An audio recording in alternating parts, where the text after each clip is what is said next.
personnels de la communauté urbaine de Douala vont savoir ce jour quel sort leur sera réservé à travers la 4e audience, et on va attendre donc les réquisitions du ministère public, alors que vous savez que le délégué du gouvernement auprès de la communauté urbaine de Douala avait donc décidé de faire opposition à la chambre arbitrale lors de leur audience il y a de cela quelques mois. Donc on va attendre de voir comment tout cela se goupille ce jour. Madame, monsieur, l'équipe est en place comme chaque matin. Nous sommes le jeudi 28 mars 2019. Un grand plaisir pour nous de vous retrouver. D'abord, vous, monsieur Batchou Chalamel, bonjour et bienvenue. Bonjour, monsieur Eric Fopoussi-Negou. Bonjour à tous les téléspectateurs. Également sur le plateau ce matin, vous, Karine Sontia, bonjour et bienvenue. Bonjour Eric Fopossi, bonjour aux téléspectateurs. Où est passé le concurrent d'Isakam, tant annoncé dans la ville de Yaoundé, annoncé depuis la fin d'année 2018 par les autorités de la communauté urbaine de la capitale politique. Le consortium d'entreprises reste invisible sur les artères des quartiers des 3 arrondissements de la ville de Yaoundé. Et on va noter que ce contrat qui s'achève en ce mois de mars 2019. Voilà, également sur le plateau ce matin, Bambok Bengan, bonjour et bienvenue. Bonjour, monsieur Fopoussi-Negou, bonjour à vous, chers téléspectateurs. Je salue ce matin le camarade général de la rue, comme on l'appelait, Charles Blegoudé. Il a fait un post vidéo pour dire qu'il est un apôtre de la paix. Il appelle les Ivoiriens et tout le peuple africain à oublier la vengeance, à se lancer pour la paix. Et il est un apôtre et il va militer pour cela. Merci Charles Blegoudé. On va démarrer l'émission de ce matin avec l'histoire du jour. Voici Tendance Cogne, la voyageuse. Bonjour et bienvenue. Bonjour Eric. Bonjour à tous ceux qui partent au piment. À Dedo. Il y a eu bagaille hier au piment. Et ce matin, on va parler de Mamie Kongosa. Les mamies Kongosa, c'est ces femmes-là qui viennent voir et elles partent dire. Scandale hier à Dedo Pembomo. Ça, c'est beau au Cameroun. Voilà une femme qui est arrivée dans un snack. Elle partait prendre une. Oui. Parce que tout le monde sait que ça, c'est beau au Cameroun. Quand elle doit arriver au snack, en face d'elle, à l'angle en face d'elle, elle a vu un couple en train de s'amouracher. Bras dessous, bouche à bouche, amour, amour. Qu'elle tend l'œil, que voit-elle? Le mari de sa meilleure copine.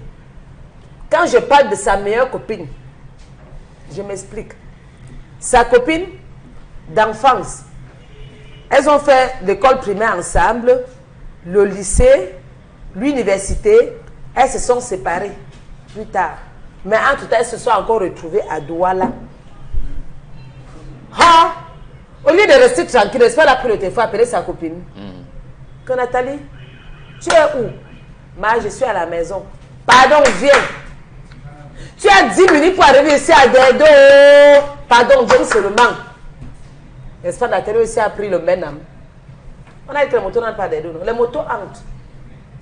Nathalie a pris le Benham. Arrivé à Dedo, elle a dit que ok, je suis dans tel Sina. Entre seulement. Toi-même, tu viens voir. Parce que je ne peux pas voir ça seule. Quand elle arrive donc, que voit-elle? Son mari en train de s'amouracher encore, bouche à bouche, main à main, avec une petite. Quand elle s'approche vers son mari, papa, depuis quand? Monsieur lui dit que non, on n'avait pas rendez-vous ici, il va m'attendre à la maison. Elle dit que non, c'est ma copine qui m'a appelé de venir voir. Et j'ai vu. Quand elle se tourne, elle regarde la petite de monsieur, elle dit que maman, c'est comme ça que vous volez, c'est comme ça que vous volez les maris des gens. La fille a fait. La fille a fait. Non, mais la fille en question connaît la femme. Elle connaît la femme de la maison. Elle a fait. Tu me fais pitié. Quelle souffrance. C'est où la femme de la maison a pété les plombs. Père mon bon. Que papa, donc tu as cherché jusqu'à même mon petit respect. Il n'y a pas. C'est où elle a donc giflé la femme du dehors. La bagarre était de taille. Sans la police. C'est qu'on ne parlait plus de ça. Je te dis qu'il y a eu bagarre là-bas. Et les bouteilles qui sortent, le sang a coulé. Parce que se sont franchement blessés. Les faux ongles que nous, les femmes, nous mettons à peine moment, elles se sont gâtées. Enlever les greffes, les faux silos. C'était tellement grave que si la police ne venait pas, on devait entendre qu'il y a mort d'homme. Maintenant, celle qui a appelé sa copine regrette. Elle dit que non, elle ne savait pas que sa copine venait bagarrer. Vraiment. Est-ce qu'on a même besoin d'appeler sa meilleure amie pour lui dire que voici ton mari qui avait une petite quelque part? En disant ça, nous gagnons quoi? Est-ce que ce n'est pas une façon de détruire ce couple? Toi-même, on te dit qu'on a vu ton mari quelque part de venir voir. Tu étais obligé d'arriver là-bas et faire le scandale. Point d'interrogation. Est-ce que c'est aussi facile de rester sans faire le scandale? Est-ce que ce n'est pas une façon de détruire même sa copine?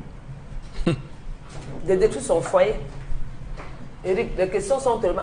Vraiment, les questions que pose là, c'est... Non, c'est très bon, très bien. Est-ce qu'on est obligé de dire? Hein? Vous êtes obligé de trahir. Les bandes de trahisseuses. Ça se dit en français, non? Non, des traîtres. Okay. Maintenant, les femmes disent qu'apparemment, traître, on doit écrire ça au féminin. Bande de traîtres. On laisse comme ça. Le ma bibi, le ma don et le mami japap. Voilà vos noms. Le mami japap. Le ma don et le voilà le nom que vous donne. Eric, continue avec tes téléspectateurs. Le ma don et le japap. Bonbon va certainement sourire avec ce que je vais dire. Juste en introduisant l'histoire de ce matin dans son volet décryptage et commentaires pour convoquer ici le principe des 3 tamis de Socrate.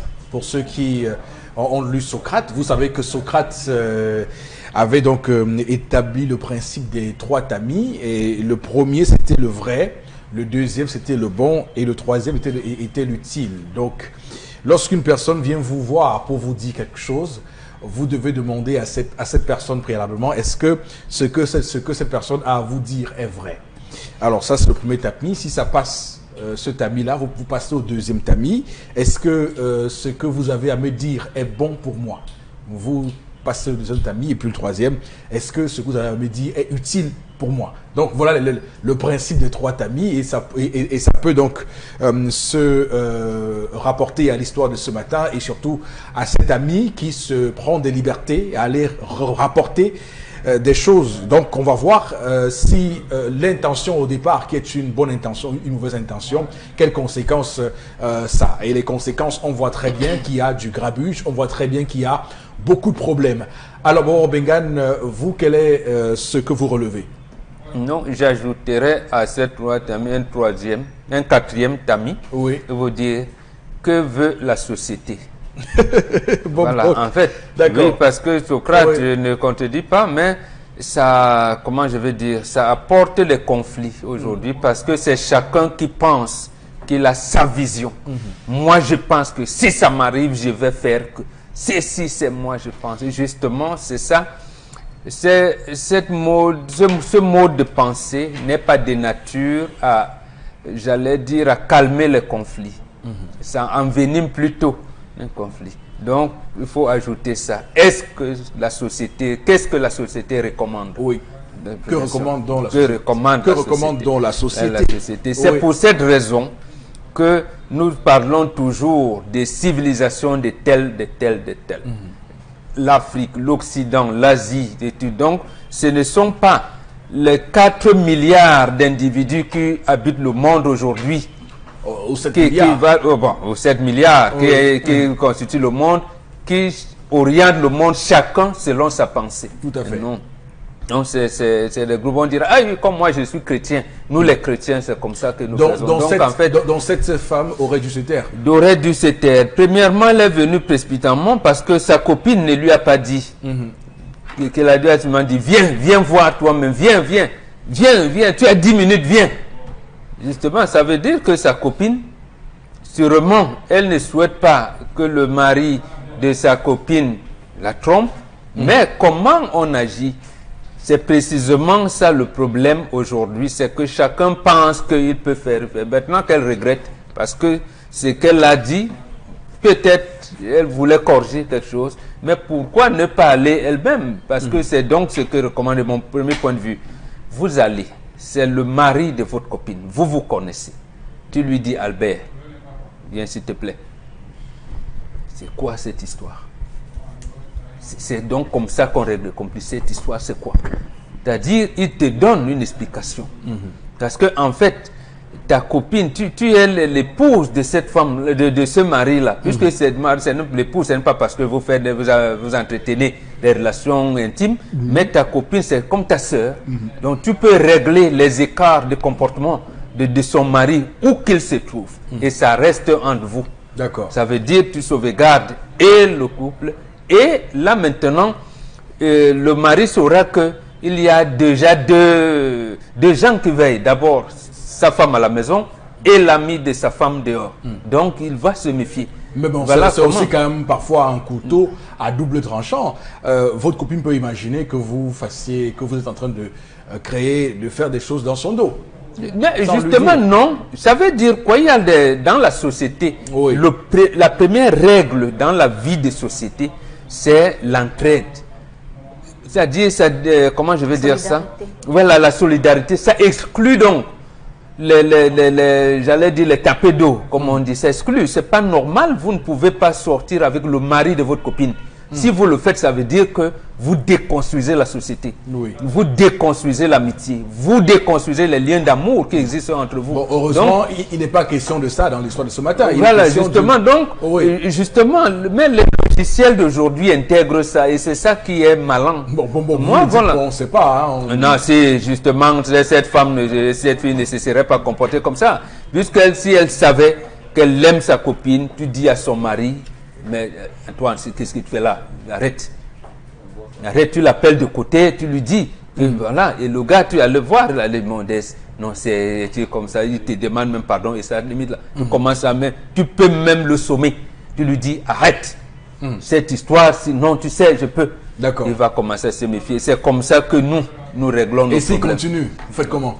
Mais tu continues aussi à le harceler. Indéfiniment? Oui, absolument. Puisqu'en fait, tu fais autrement, le mariage va aller à volo. Et vous avez souvent des configurations où deux copines sont en train de discuter ensemble et l'une dit à l'autre comment son mari est l'homme parfait, comment son mari est l'homme fidèle, comment son mari ne la trompe jamais. Et pourtant, l'autre qui écoute l'histoire sait pertinemment, sait très bien que ce mari-là, elle l'a plusieurs fois coincé dans des situations peu convenables. Bon, dans ce cas de figure, vous faites comment? Vous acceptez? Faut vous taisez. Vous acceptez que vous ne dites rien. Parfait. Oui. Alors, si demain elle se rend compte que vous étiez au courant de tout ça, comment vous justifiez votre amitié? Non, justement, là, vous expliquez. Parce que quand on connaît la société, c'est comme ça qu'on vit. Vous pensez que qu'est-ce qu'on appelle secret de famille? Vous pensez que toutes nos familles, là, des familles princières, jusqu'à nous qui sommes en bas, oui, mais pas au détriment d'une personne. Il n'y a pas de détriment. Il y a ce qu'on préserve. Qu'est-ce qu'on sauvegarde? C'est la vie de famille, la vie de couple, la vie de ceci. Même sur des bases mensongères? C'est pas de mensonge, puisqu'en fait, lorsque ta copine le saura, tu lui diras non, mais Sarah, c'était pour préserver. Je savais, mais il y a eu plusieurs fois, j'ai dit à Antoine d'arrêter et tout, mais tel que c'était là, comme tu avais confiance en lui, je ne pouvais pas. Très bien. C'est comme ça que alors, ça se fait. Karine, la question que je vous pose est toute simple. Est-ce que vous diriez, comme Bombor Bengan, que toute vérité n'est pas bonne à dire? Vraiment. Pour aujourd'hui, vraiment, il y a des vérités qui ne sont pas bonnes à dire. Oui. Et même que pour annoncer certaines vérités, il y a une manière de les annoncer. On ne peut pas demander à sa copine de venir nous trouver dans un site où il y a son mari avec une autre femme. Nous savons tous comment certaines femmes réagissent. Et la manière même d'annoncer cette nouvelle, c'est très compliqué. Parce que vous êtes une femme. Et je pense que cette copine-là a été préparée à ce que ça se passe comme ça. Ce genre de copine qui est dans ton couple, mais elle est jalouse de toi. Donc, elle t'observe chaque jour, elle te regarde, elle voit ton bonheur, malgré que ton mari te trompe, mais ça ne se voit pas sur ton visage. Tu es heureuse, tu ne sais pas que ton mari te trompe, il le fait en cachette, mais Ça ne se voit pas sur toi. Ça ne montre pas que tu es une femme aigrie et tout. Donc, je pense que cette copine-là, c'est déjà une copine à qui on raconte tout. Vraiment, mon mari m'a gardé ceci, mon mari a fait ci pour moi, mon mari a fait ci. Et à un moment donné, quand même, le jour où elle trouve qu'elle peut mettre un peu le grain de sel qui va dépasser dans ta nourriture, et là, il faut que tu sois la première à être coupable. Et ça fait en sorte que la femme, elle s'est beaucoup trop rabaissée au niveau de la maîtresse de son mari. Parce que c'est impossible, impensable pour la maîtresse d'un homme de parler de cette façon à sa femme.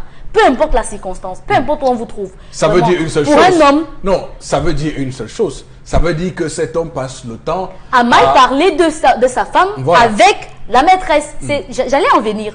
Donc, je voulais d'abord commencer par cette copine qui essaye de tout détruire. Okay. Maintenant, dans notre cas, on a un homme infidèle qui n'arrive pas à assumer indignement son infidélité. Ça veut dire quoi? C'est-à-dire que... Indignement? Indignement, ça veut dire qu'il est dans une situation d'infraction, mais il n'arrive pas à choisir un camp. Parce que de toutes les façons, il faut bien qu'il choisisse un camp. S'il choisit sa femme, il faudra après qu'il arrange avec la maîtresse. S'il arrange avec la maîtresse... Vous réfléchissez là comme un homme ou comme une femme moi, je réfléchis comme une femme qui est trompée. Voilà, c'est-à-dire que... Non, mais vous... Parce que les hommes infidèles sont des personnes qui courent après plusieurs lièvres. Ça veut dire que de toutes les façons, il faut bien manger une chair. Et lorsqu'on a une femme quand même à la maison, on ne peut pas accepter que notre femme nous trouve dans une situation pareille. Il faut bien sauver la face. Mais lui, il n'arrive pas à sauver la face. Si c'est moi cet homme, tu parles de cette manière à ma femme, peu importe où elle nous a trouvé, moi je te donne d'abord une bonne gifle. Tu n'as pas le droit de parler de cette manière à ma femme. Ça veut dire que l'homme a toute sa vie, pendant toute son infidélité, raconté des chimères par rapport à sa femme, à sa maîtresse. Et ça, c'est impardonnable. D'accord. Okay. Ça peut sortir de ses gonds n'importe qui. D'accord. Ben, écoutez, hein, vous vous mettez à la place d'un homme. J'aimerais que vous mettiez plutôt à la place de cette femme qui se sent, qui a été trompée, cocufiée. Sa réaction, vous trouvez qu'elle est normale, cette réaction? Elle est normale en fonction de comment la nouvelle est arrivée à elle. Parce que si quelqu'un vous appelle, viens vite, et ne vous dit pas pourquoi, vous allez courir en pensant peut-être que c'est votre enfant qui a fait un accident, ou c'est votre ami elle-même qui a un problème et tout, mais vous arrivez, vous trouvez votre mari. Donc, la façon dont on a annoncé la nouvelle a posé une montrée. Mais où est la retenue? Non.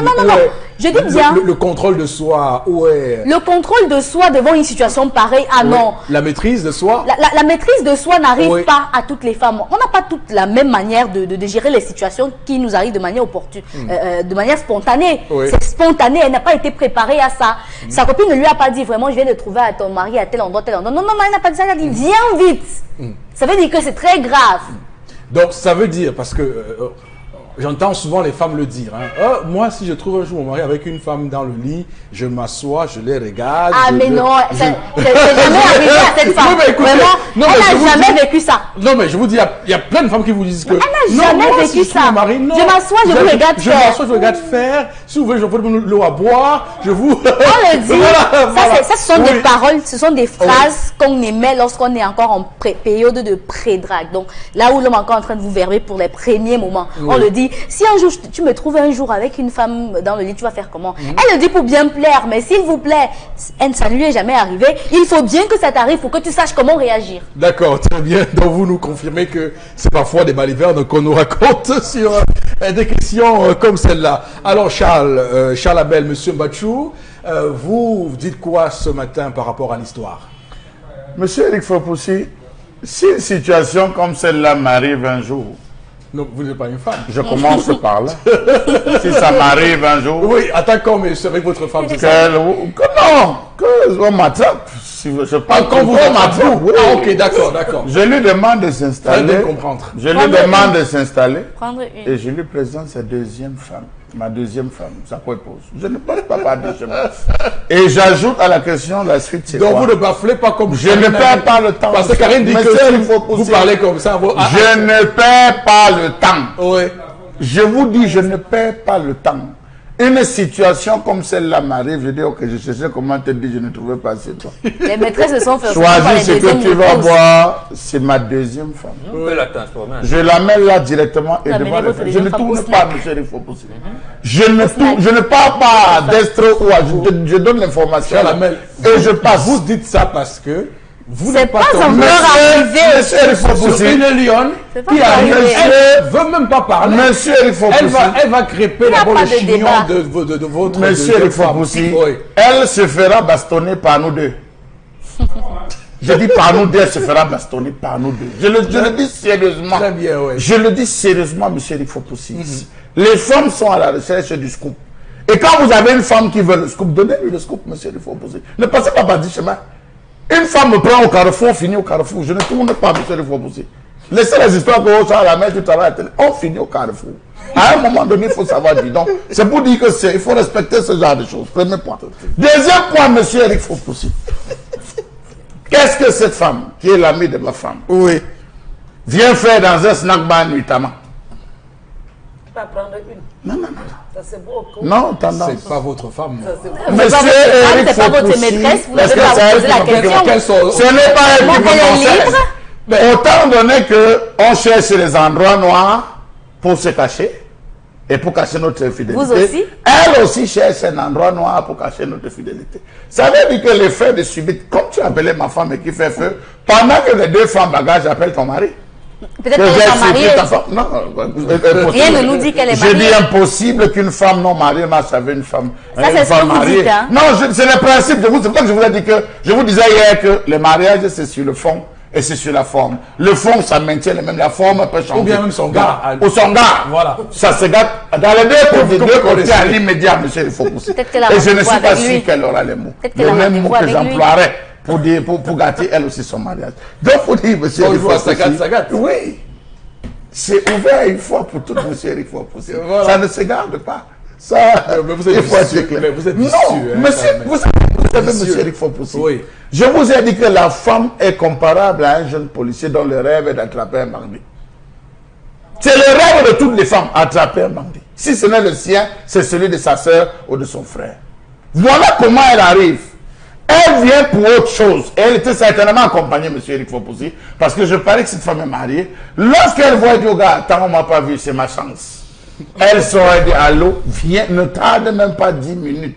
L'épervier peut s'envoler, viens rapidement. L'autre aussi qui est à la recherche du scoop, parce que monsieur Eric Fopoussi, je ne me dis pas que vous êtes chez vous, le téléphone sonne, que c'est moi-même qui vous appelle. Monsieur Fopoussi, venez vite. Non, à un moment donné, il y a des questions que vous allez poser. Il y a une assurance que vous allez chercher à avoir. Vous n'allez pas sauter à l'immédiat. Oh, une vraie femme. On dit, je viens d'apercevoir ton mari avec une femme. La vraie femme. Ça, laissons les blagues de côté. La vraie femme va prendre le téléphone pour dire, mais attends, je ne t'ai pas demandé de contrôler mon mari. Je ne t'ai pas demandé de surveiller mon mari. Alors, madame, occupe-toi de tes affaires et laisse mon mari tranquille. Elle accroche le téléphone. Voilà la vraie femme. Vous avez raison à 100%. Voilà la vraie femme. Elle n'a pas cette information. Je dis, voilà la vraie femme. Vous demandez pourquoi vous avez... Vous n'avez pas besoin de vous laisser. Tu l'as travaillé avec qui? Ça peut être une amie. Madame, je ne veux pas les problèmes dans mon foyer. Stop. Et il faut dire qu'il y a beaucoup de femmes qui sont tombées dans des pièges comme ça pour se faire assassiner par la suite. Voilà. Ça veut dire qu'on veut vous assassiner, on monte une copine contre vous, elle est peut-être incarcérée quelque part, on vous dit bon, appelle-la pour lui dire que tu as fait ci, fait ça. Elle débarque là, dans la nuit et puis rap, kidnapping et puis assassinat par la suite. Donc, monsieur Eric Fopoussi, à l'heure où elle a vu, même si cette copine lui avait dit bougez vite, viens rapidement me retrouver, déplace, elle devait dire ok. Elle appelle son mari en disant j'ai telle personne qui me demande de venir la retrouver à Deido. S'il te plaît, si tu rentres entre temps, ne me trouve pas, sache que je suis allé la retrouver. Monsieur Eric Fopoussi, cette femme a tout, mais elle n'a rien d'une femme, d'une véritable femme de foyer, d'une rôle elle n'a pas joué son rôle d'épouse. Elle a sauté parce qu'à la recherche d'un scoop pour aller attraper les bandits.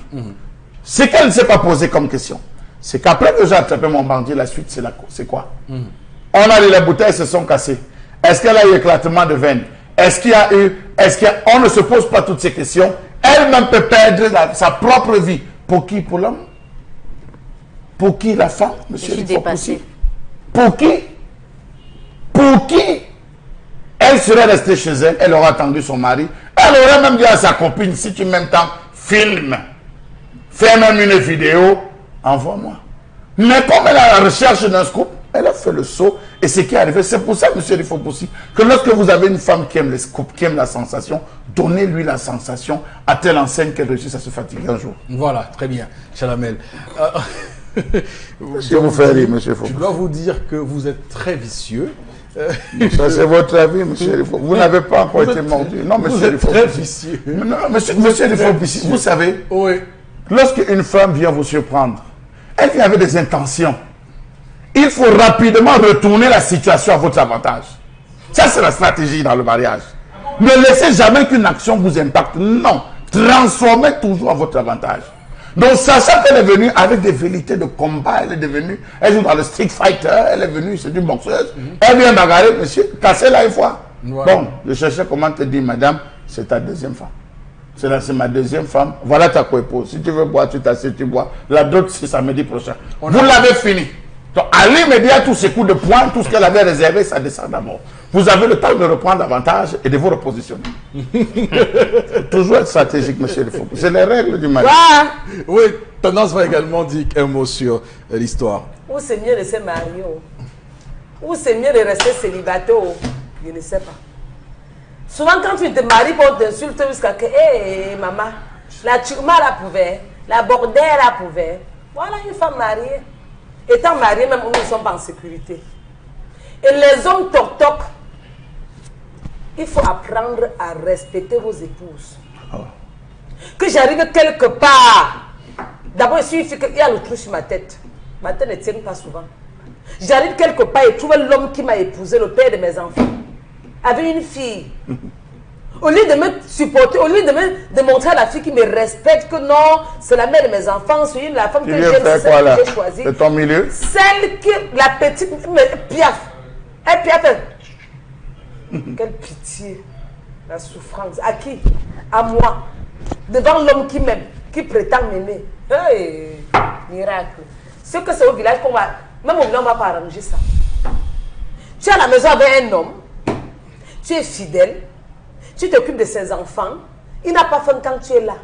Mais ta vie est dehors. Parce que quand la fille commence à piaffer, elle a entendu des choses. Ça veut dire qu'attention, hein, tu n'es pas en sécurité. Ça veut dire que ton mari a raconté tout ce que vous faites dans votre foyer. Elle est au courant. C'est pourquoi elle te simplifie. Elle n'a pas peur de toi. Elle te dit, si tu fais, je fais. Ma chérie, et toi qui as trahi là, je vois que c'est normal de trahir. Oui. Il faut appeler sa copine pour lui dire, pour qu'elle sache avec qui elle fonctionne. Quand on est marié, pourquoi être infidèle? Je vous dis souvent que... Le mariage va se gâter, va rentrer dans ce village. Je vous dis souvent que pardon, réfléchissez avant de vous marier. On ne se marie pas samedi pour divorcer lundi, non. Et quand on est marié, on doit être fidèle. Tu as bien fait d'appeler ta copine. Même si c'était moi, je l'appelais au nom de l'amour. Parce que tu peux être là avec un homme, tu souffres, tu fais tout. Il ne voit même pas ce que tu fais, mais il est tout dans les snack bars. Tu fais quoi au snack avec une petite? Et parfois, où tu ne passes pas là, où ton mari passe. Tu vois une petite... D'abord, on n'insulte pas les gens, ils disent tout ça. On ne dit pas, oh, la fille est laide, elle est montée, elle est descendue. On n'insulte pas la créature de Dieu. Tu peux voir une fille au quartier, tu dis que la fille, c'est là même pas encore bien. Pourtant, c'est là-bas que ton mari meurt. Oui.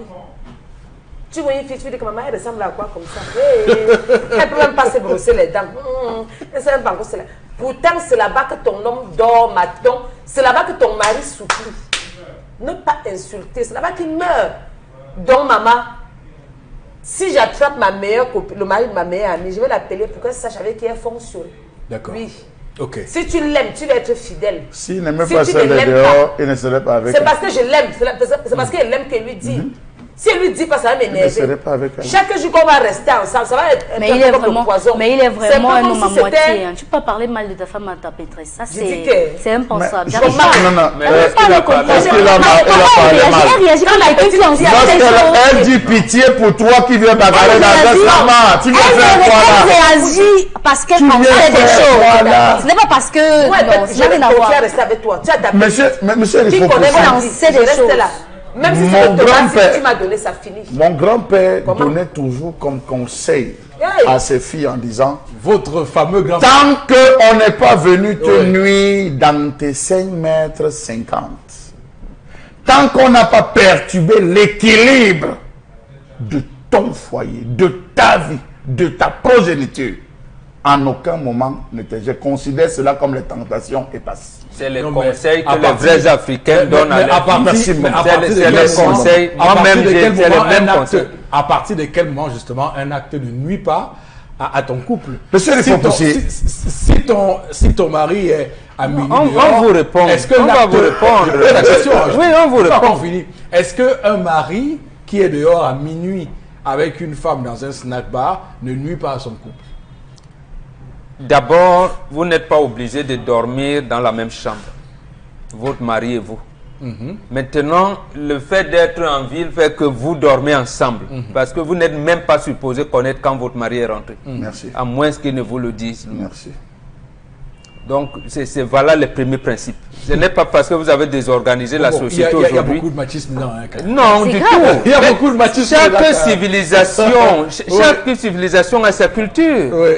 Maintenant, vous avez mélangé au moins 1000 cultures au même moment. Non, mais maintenant, comme nous sommes un mariage, vous êtes ensemble. D'abord, c'est la porte de la chambre de la femme qui ne se ferme pas à son mari. Ça ne se ferme pas. Donc, votre mari peut venir à 2 h du matin. Il peut venir à 19 h. Il peut venir. Ce que vous dites est antidaté. Je veux dire, ça non, ça n'existe plus ça. Ça n'existe pas dans votre monde occidentalisé. Vous pouvez moucher la maison. Dans votre monde occidentalisé. Ce qui me permet de me questionner par rapport à cette situation. Je vous prends mon cas. Je vous prends mon cas. Ça c'est ad vitam aeternam. Je ne dormirai jamais sur le même lit avec une femme. Jamais dans la même chambre. Je vous le dis, jamais. Elle a sa chambre, j'ai la mienne. Vous êtes alors un... Non, monsieur Eric Fopoussi. Isolé. Monsieur Eric Fopoussi. Ce n'est pas isolé. Monsieur Eric Fopoussi. Il y a des gens, on ne pose demande pas un nom Camerounais ont alors du mal à se loger. Ça vient d'où qu'on me pose la question de savoir tu vas rentrer quand? C'est des questions. Tu rentres où? Tu es avec qui? S'il y a un problème à la maison, vous posez le problème. Il y a un problème, il y a quelque chose que je ne comprends pas par rapport à cette histoire. Un jour sur ce plateau, il y a une femme qui n'a pas ouvert la barrière à son mari. Et tout le monde ici a dit que ce n'est pas normal. Non, on a dit ce n'est pas la femme qui fait. Mais non, par rapport à l'histoire du jour, la femme n'est pas censée savoir à quelle heure son mari est rentré. Ça veut dire, soit elle laisse la porte ouverte et elle pas dormir, soit elle ferme, il a ses clés, mais il y a des portes où on ferme de l'intérieur et pas de l'extérieur. Donc, elle laisse la porte ouverte et pas dormir. Ces hypothèses-là sont connues avant. Dans une autre situation, elle réveille tous les enfants. Vous posez une question, vous apportez une solution. C'est l'homme qui est à la maison, il vous amène chez lui. Ça veut dire que si la maison se ferme seulement à l'intérieur, ça veut dire que c'est lui qui a voulu ainsi. D'accord. Et vous l'assumez. Si ça se ferme seulement à l'extérieur, c'est lui qui sait. Je voudrais faire une Donc vous assumez. Je voudrais faire une mise au point. Je voudrais faire une mise au point. Je voudrais faire une mise au point et ça c'est très intéressant. Écoutez-moi bien. La plupart de Camerounais qui nous écoutent en ce moment n'ont pas de chambre pour hommes. Non pas de chambre pour hommes, il faut le dire. La proportion est, si c'est trop, c'est 10%. Beaucoup de Camerounais vivent dans des petites chambres, un salon, une chambre, un salon. Ils ont de la peine d'ailleurs à avoir un 100 mètres carrés. Ils consultent parfois un peu comme ils peuvent pour pouvoir gérer les choses. Donc attention, il faut qu'on parle aussi à ces Camerounais-là. Nous avons et qu'on leur dise comment ils doivent fonctionner eux. Nous leur disons de se mobiliser pour porter plainte contre le ministre de la Justice et l'État du Cameroun qui ne sait pas comment intégrer la dot dans le code pénal. Je l'ai dit ici 1 million de fois. Ça veut dire que l'actuel code pénal déconstruit naturellement tout le pays. Où on demande à un gendre qui peut emprisonner son petit beau-parent et épouser sa fille. Justement, c'est une désorganisation parce que vous ne voyez pas les impacts de ce que cela donne. En rapport avec l'histoire du jour. Mais c'est sûrement, justement, l'histoire du jour, comme disait mon ami Kankan, nous n'aimons pas le commerce des détails, nous voulons le commerce gros. Donc c'est dans ce gros-là. J'apprécie votre absolument. C'est tout à fait. Monsieur Eric Fopoussi, est-ce que vous savez que dans une maison, normalement, la chambre du père a 2 portes. Une porte qui donne sur l'intérieur et une porte qui donne sur l'extérieur. À une certaine... Ça, c'est l'utopie. Non, mais vous ressortez à c'est pas possible. Je vais vous dire que 80% de Camerounais, d'hommes camerounais, vivent dans des 2 pièces serrées. Il faut 25 millions de Camerounais attendent les logements sociaux. C'est arrivé quand c'est arrivé. C'est compliqué. Bon, ça veut donc dire que votre société est à l'envers. Oui, ne prenez pas des sociétés qui marchent avec. Dites aussi à ces jeunes Camerounais que la présence du parpaing a amené des maladies, a créé de nouvelles maladies, que la brique de terre. Dites-le là. Oui, bien sûr. Dites-leur qu'ils sortent de ces maisons. Dites-leur qu'ils sortent de ces maisons. C'est seulement le choix. Non, mais voilà. Ils sont locataires. C'est même pas leur maison. C'est pour cette raison donc que Charles Hamel et moi nous vous disons que nous ne sommes pas dans une société respectable. Donc parlez-leur comme ça. À ce moment donc commençons d'abord à refaire la société pour que chacun de nous ait une identité. Donc, nous n'avons pas d'identité. À tout moment. Sauf que l'homme peut sortir de la chambre, de sa chambre, aller mettre l'oreille sur la chambre de sa femme. La chambre des enfants pour se rassurer de comment est-ce qu'ils vivent. Faire le tour de faire au moins 2 fois par nuit. Je vais clairement vous chambrer. Je vais clairement vous chambrer un peu. Attention, halte à ceux qui feront l'erreur d'aller casser leur chambre pour faire une 2e porte alors qu'ils sont en location. Je fais juste cette précision. Ils demandent au bailleur. Le problème, pour qu'ils ne se laissent pas emporter dans le piège dans lequel vous le tirez. Vous savez, monsieur, oui, vous le plongez. Oui. L'homme peut entrer. Moi, c'est l'homme qui fait savoir à la femme que je suis rentré. Oui. C'est l'homme qui fait savoir à la femme que je suis rentré. Oui. Absolument. À son heure. Sur le principe, nous sommes d'accord. Sur le principe, nous sommes d'accord. Mais maintenant, il faut tenir compte des réalités de multiples Camerounais, Chalamel. C'est tout ce que je dis. Hein, mais attends, quand les multiples Camerounais sont en dehors de la société, on doit les suivre là-bas. Dites-leur d'abord de c'est justement c'est pour ça qu'on leur dit, chers compatriotes, chers Africains qui nous regardez, on nous a amenés hors de la société. Cherchons à regagner nos sociétés. Je vais peut-être lui demander, avez-vous déjà subi la colère d'une femme tout au long d'une journée? C'est-à-dire, vous passez la nuit et vous subissez la colère de la femme. Vous savez ce que ça fait toute une journée sur un homme? Je vous répondrai tout à l'heure. Okay, on va lire quelques messages. Des raisons de plus pour éviter cette colère. Déjà, vous me connaissez très bien. C'est pourquoi vous me taquinez. Je vous comprends. Voilà. Allez-y, Karine, allez-y. Oui. Le sujet est très complexe. L'ami aurait dû laisser sa copine gérer son ménage et découvrir les réalités d'elle-même. Steve de Cité-Sic qui nous écrit ce matin en autre message. Mon point de vue en tant qu'homme, c'est que cette copine a fait l'erreur en appelant sa copine de venir voir son mari danser avec une autre. Mais aussi, l'homme ne devrait jamais accepter que sa maîtresse manque de respect à sa femme et à sa femme. Sa copine, ici déjà, c'est propre. D'accord. Un dernier. Un autre message, une femme ne doit pas se déplacer de cette façon sans savoir exactement ce qui se passe. Et pour moi, elle doit commencer à se méfier de son ami, car elle ne veut pas son bien. Steve de Douala. Merci. Un message remise pour tendance. Le bandit a très mal quand on le vole. Le bandit a très mal quand on le vole, mais adore voler l'autre sans remords. D'accord. Allez-y, Notre message, c'est quelqu'un qui est d'accord avec Chalamel.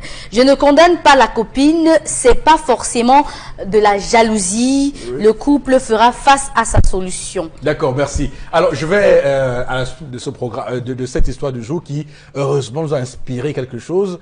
Quand on réfléchisse à comment refaire les plans des maisons au Cameroun pour pouvoir faire en sorte que les hommes, que les Camerounais puissent avoir chacun leur chambre et leur femme une chambre à part. Je pense que c'est une réflexion qu'on va mener sur ce plateau pour permettre aux Camerounais d'avoir le privilège de vivre chambre séparée avec leur femme ou chambre à part avec leur femme. Mesdames, Messieurs, restez avec nous sur Equinox Télévision. Voici la colère de Charles Hamel.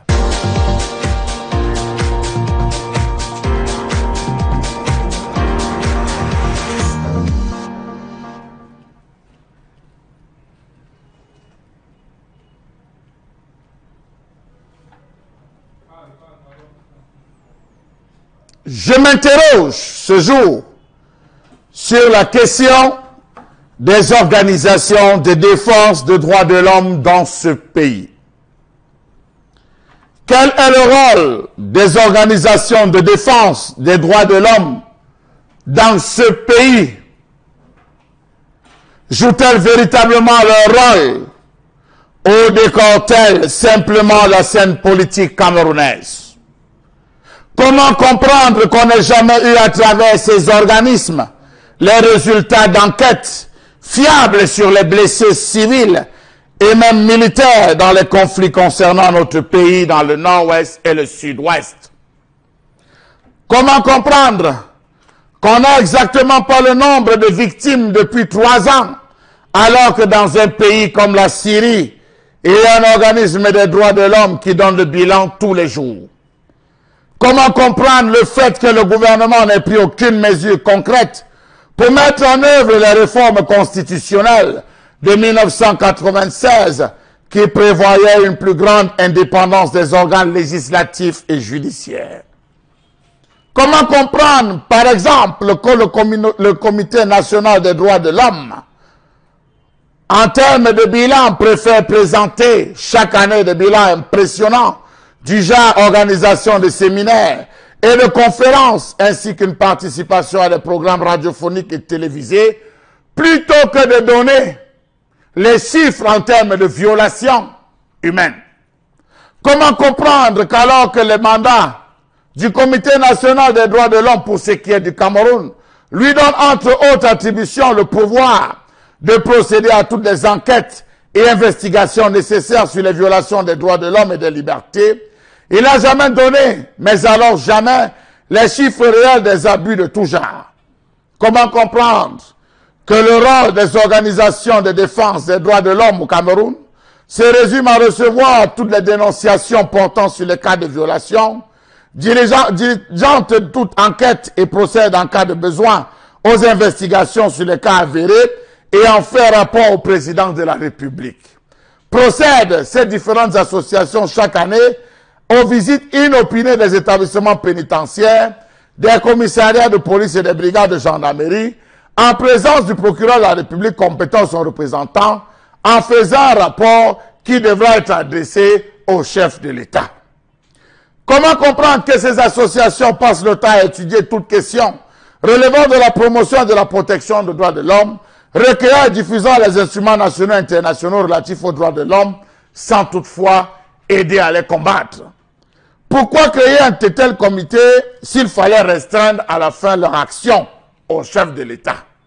Comment comprendre que les pouvoirs de ces différentes associations soient extrêmement faibles dans un pays comme le Cameroun? Comment comprendre que ces différentes associations de lutte se résument à se contenter de faire des recommandations aux autorités compétentes?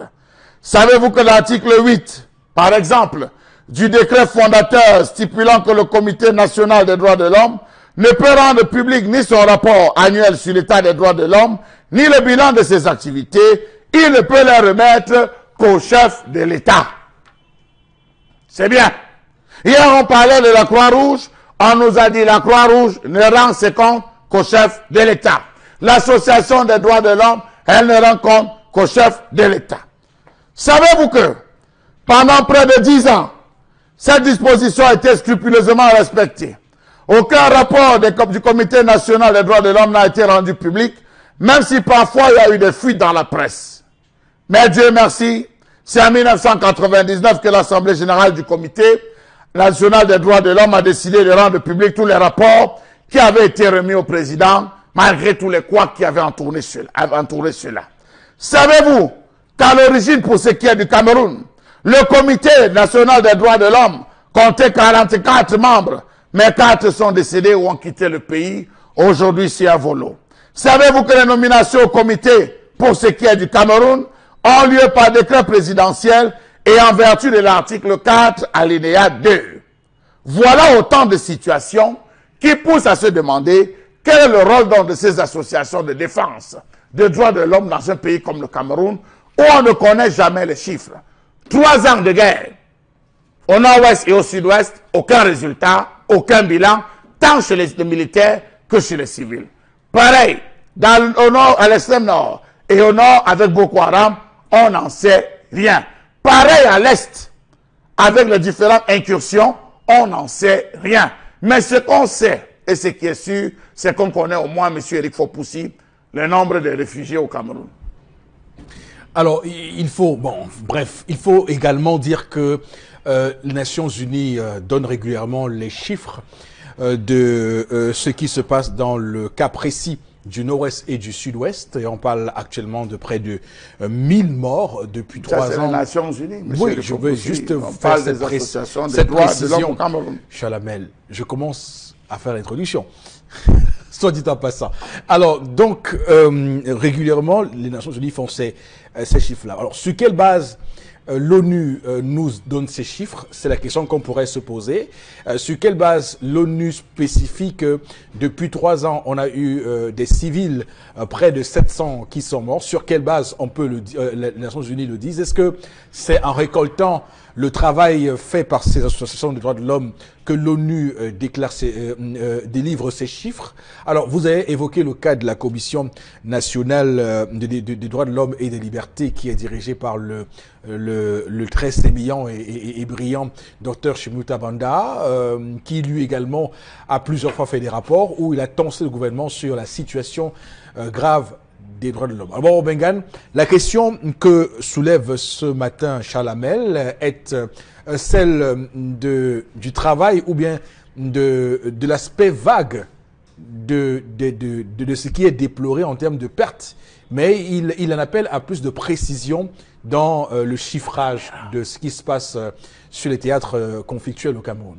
Oui, je pense que Chalamel lui-même, il a répondu à la question, mais sous la forme interrogative, en pensant de l'indignation que le public a du fait que la Commission nationale des droits de l'homme et des libertés ne rende compte qu'au chef de l'État. Oui. Après ça, ce sont les prescriptions qui a été. Et le président de cette commission a lui-même fait une sortie sous la forme d'une lettre ouverte. Je pense que c'était le 22 mars dernier.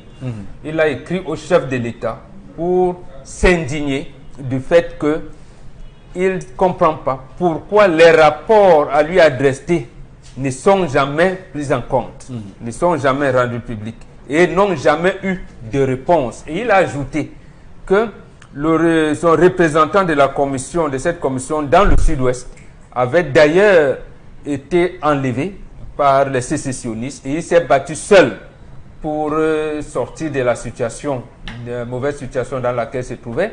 Et il reprochait à l'armée, aux forces de défense et de sécurité, de n'avoir pas pris toutes les mesures possibles pour sortir de là. Et il s'indignait. Au sein même de la Commission nationale des droits de l'homme et des libertés, on a dit, mais il n'a pas le droit de faire ça. Il y en a aussi qui disent que non, comme il est ministre plénipotentiaire, hein, parce qu'il faudrait le rappeler. Oui, monsieur Shimuta Divan Banda, il est ministre plénipotentiaire. Donc, il s'est indigné de ça, comme ministre et tout. Donc, en fait, même au sein de la commission, il y a 2 camps qui se sont formés. Oui. Et il a dit, il a pris sur lui de le dire parce que la situation devient intenable. Et il ajoute, en fait, j'allais dire, son compatriote, alors son collaborateur dans le sud-ouest, qui avait d'ailleurs pris langue avec les mouvements sécessionnistes au haut niveau, ce que les représentants de l'État n'ont pas pu faire. Et qu'il souhaitait que le chef de l'État actuel s'approche de la Commission nationale des droits de l'homme et des libertés pour trouver une solution. Mais dans ces rapports, donc, il précise qu'il y a toujours des chiffres.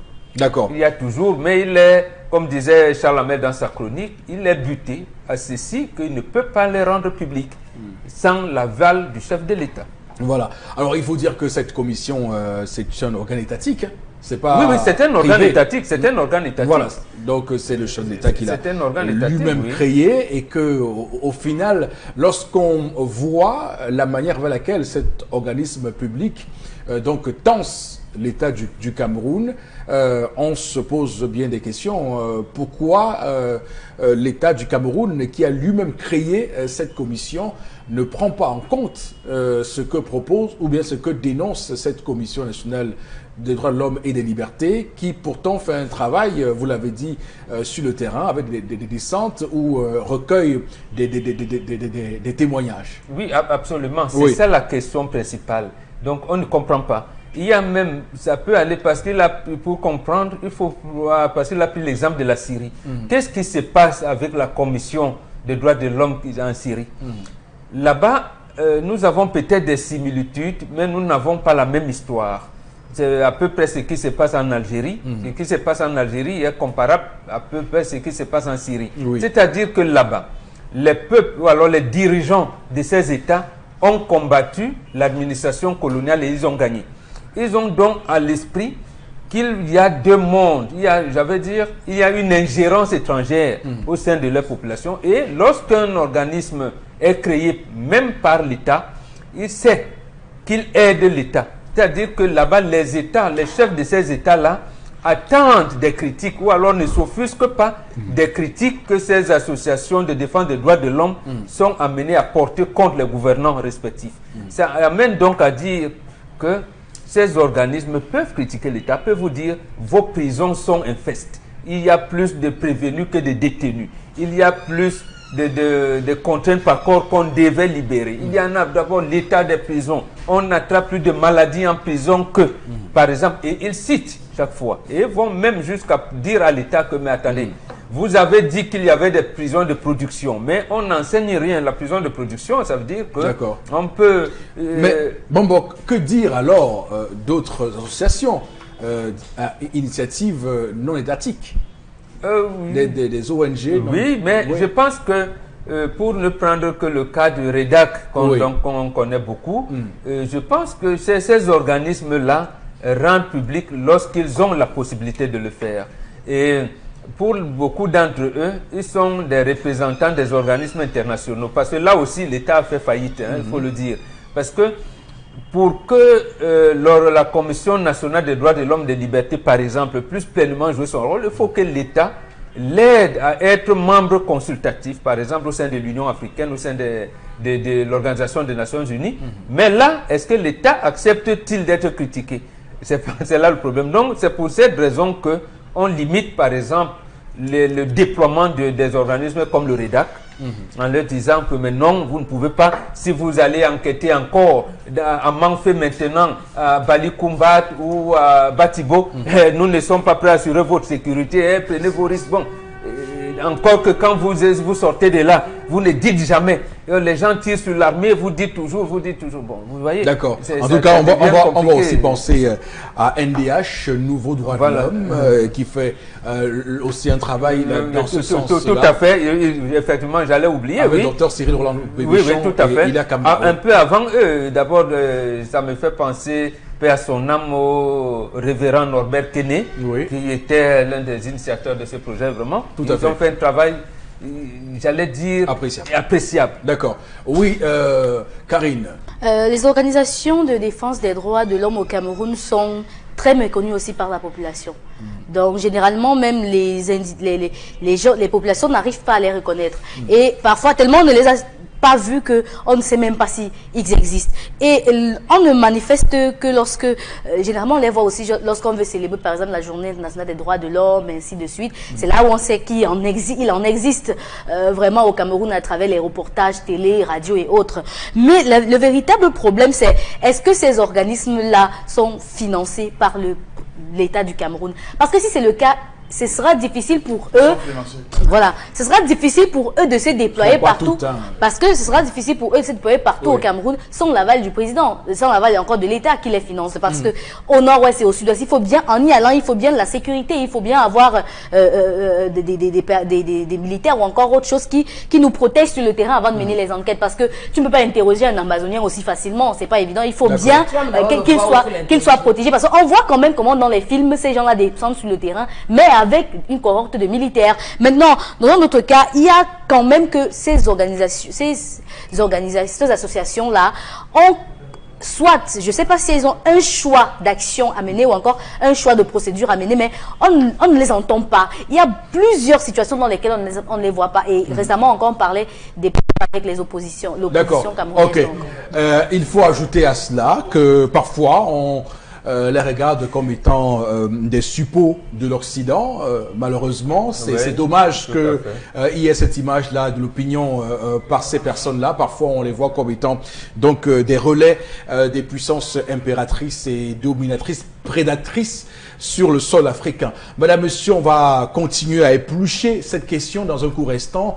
Restez avec nous sur Equinox Télévision.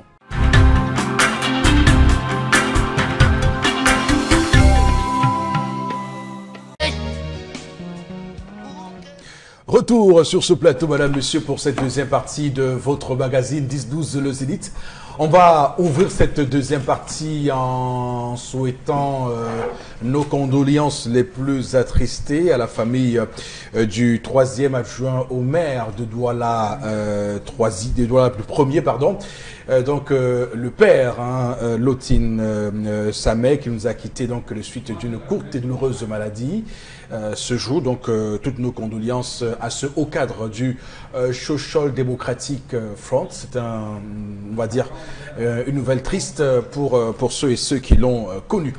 Madame, monsieur, on va donc aller prendre quelques messages, vos réactions aux différents thèmes que nous avons abordés sur ce plateau avec vous, Karine Sontia. Parlant des droits de l'homme, Max Weber définissait l'État comme une entreprise à caractère institutionnel. Donc la direction administrative revendique avec succès la contrainte physique légitime. Et à contrario, Michel Bakounine disait aussi l'État est un immense cimetière où viennent s'enterrer toutes les manifestations de la vie individuelle. Donc à travers ces deux auteurs, vous pouvez concevoir l'image mitigée Gaëtan Nietchio de leur pomme.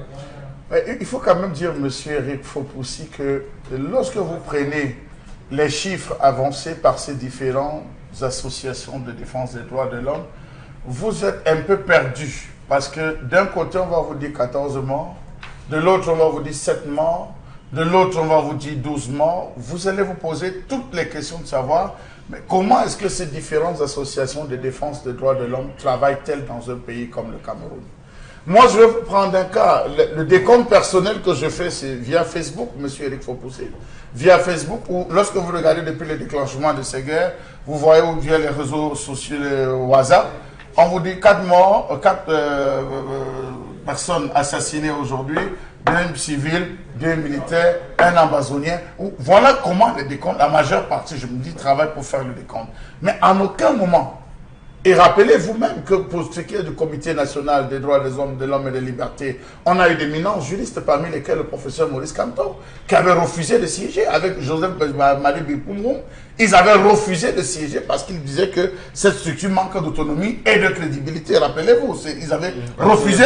Rappelez-vous, à leur époque, ils ont refusé de siéger là-bas parce qu'elle manquait de crédibilité et d'autonomie. Donc on peut dire, monsieur Eric Fopoussi, puis plus loin, on leur a donné raison parce que vous vous rappelez, on avait nommé Lucie Ngwamnesia, donc qui était comme quand le juge, elle a été nommée. On a eu Grégoire Rona qui est passé ministre, vous vous rappelez à l'époque. Or ils étaient tous membres, donc c'est pour dire qu'à un moment donné, on se demande, est-ce que les résultats qui sont donnés sont déjà il faudrait accorder du crédit à ces différents résultats, première question. Deuxième question, est-ce que les résultats même qu'on semble donner en fin d'année, est-ce que ces résultats ne sont pas là pour plaire? Parce que vous allez vous rendre compte, quand vous additionnez même pour ces différents organismes de défense des droits de l'homme et ceux de l'ONU, le gap est de très très loin. Comment l'ONU fait-elle pour avoir autant de questions qu'il faut se poser, se dire véritablement, ces défenses de droits, elles ne sont là, en fait, ces associations de défense des droits de l'homme ne sont là que pour plaire. Peut-être plaire aux organismes internationaux, mais surtout pas pour plaire aux Camerounais qui vivent les violences de toutes sortes.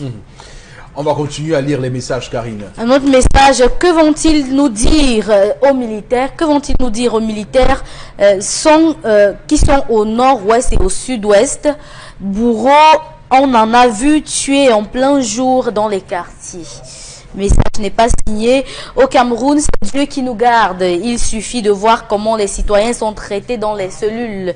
Richard Mveng de Soa qui nous écrit There is no justice in Cameroon, no respect for human rights. Ce sont les messages qui nous parviennent par rapport à la colère de Charles Armel ce matin. Un autre message par rapport cette fois à l'histoire du jour. Vous faites, on a l'impression que vous vivez sur une autre planète. On est au Cameroun. Vous êtes encore retardé. Waouh. Un message très cocasse. Soyez. Attends. Lorsqu'on vit au Cameroun et que les Camerounais ont pris la décision d'être hors de la société, nous devons dire oui, comme nous sommes hors des normes sociales, il faut qu'on s'y plaise. Soyez courtois.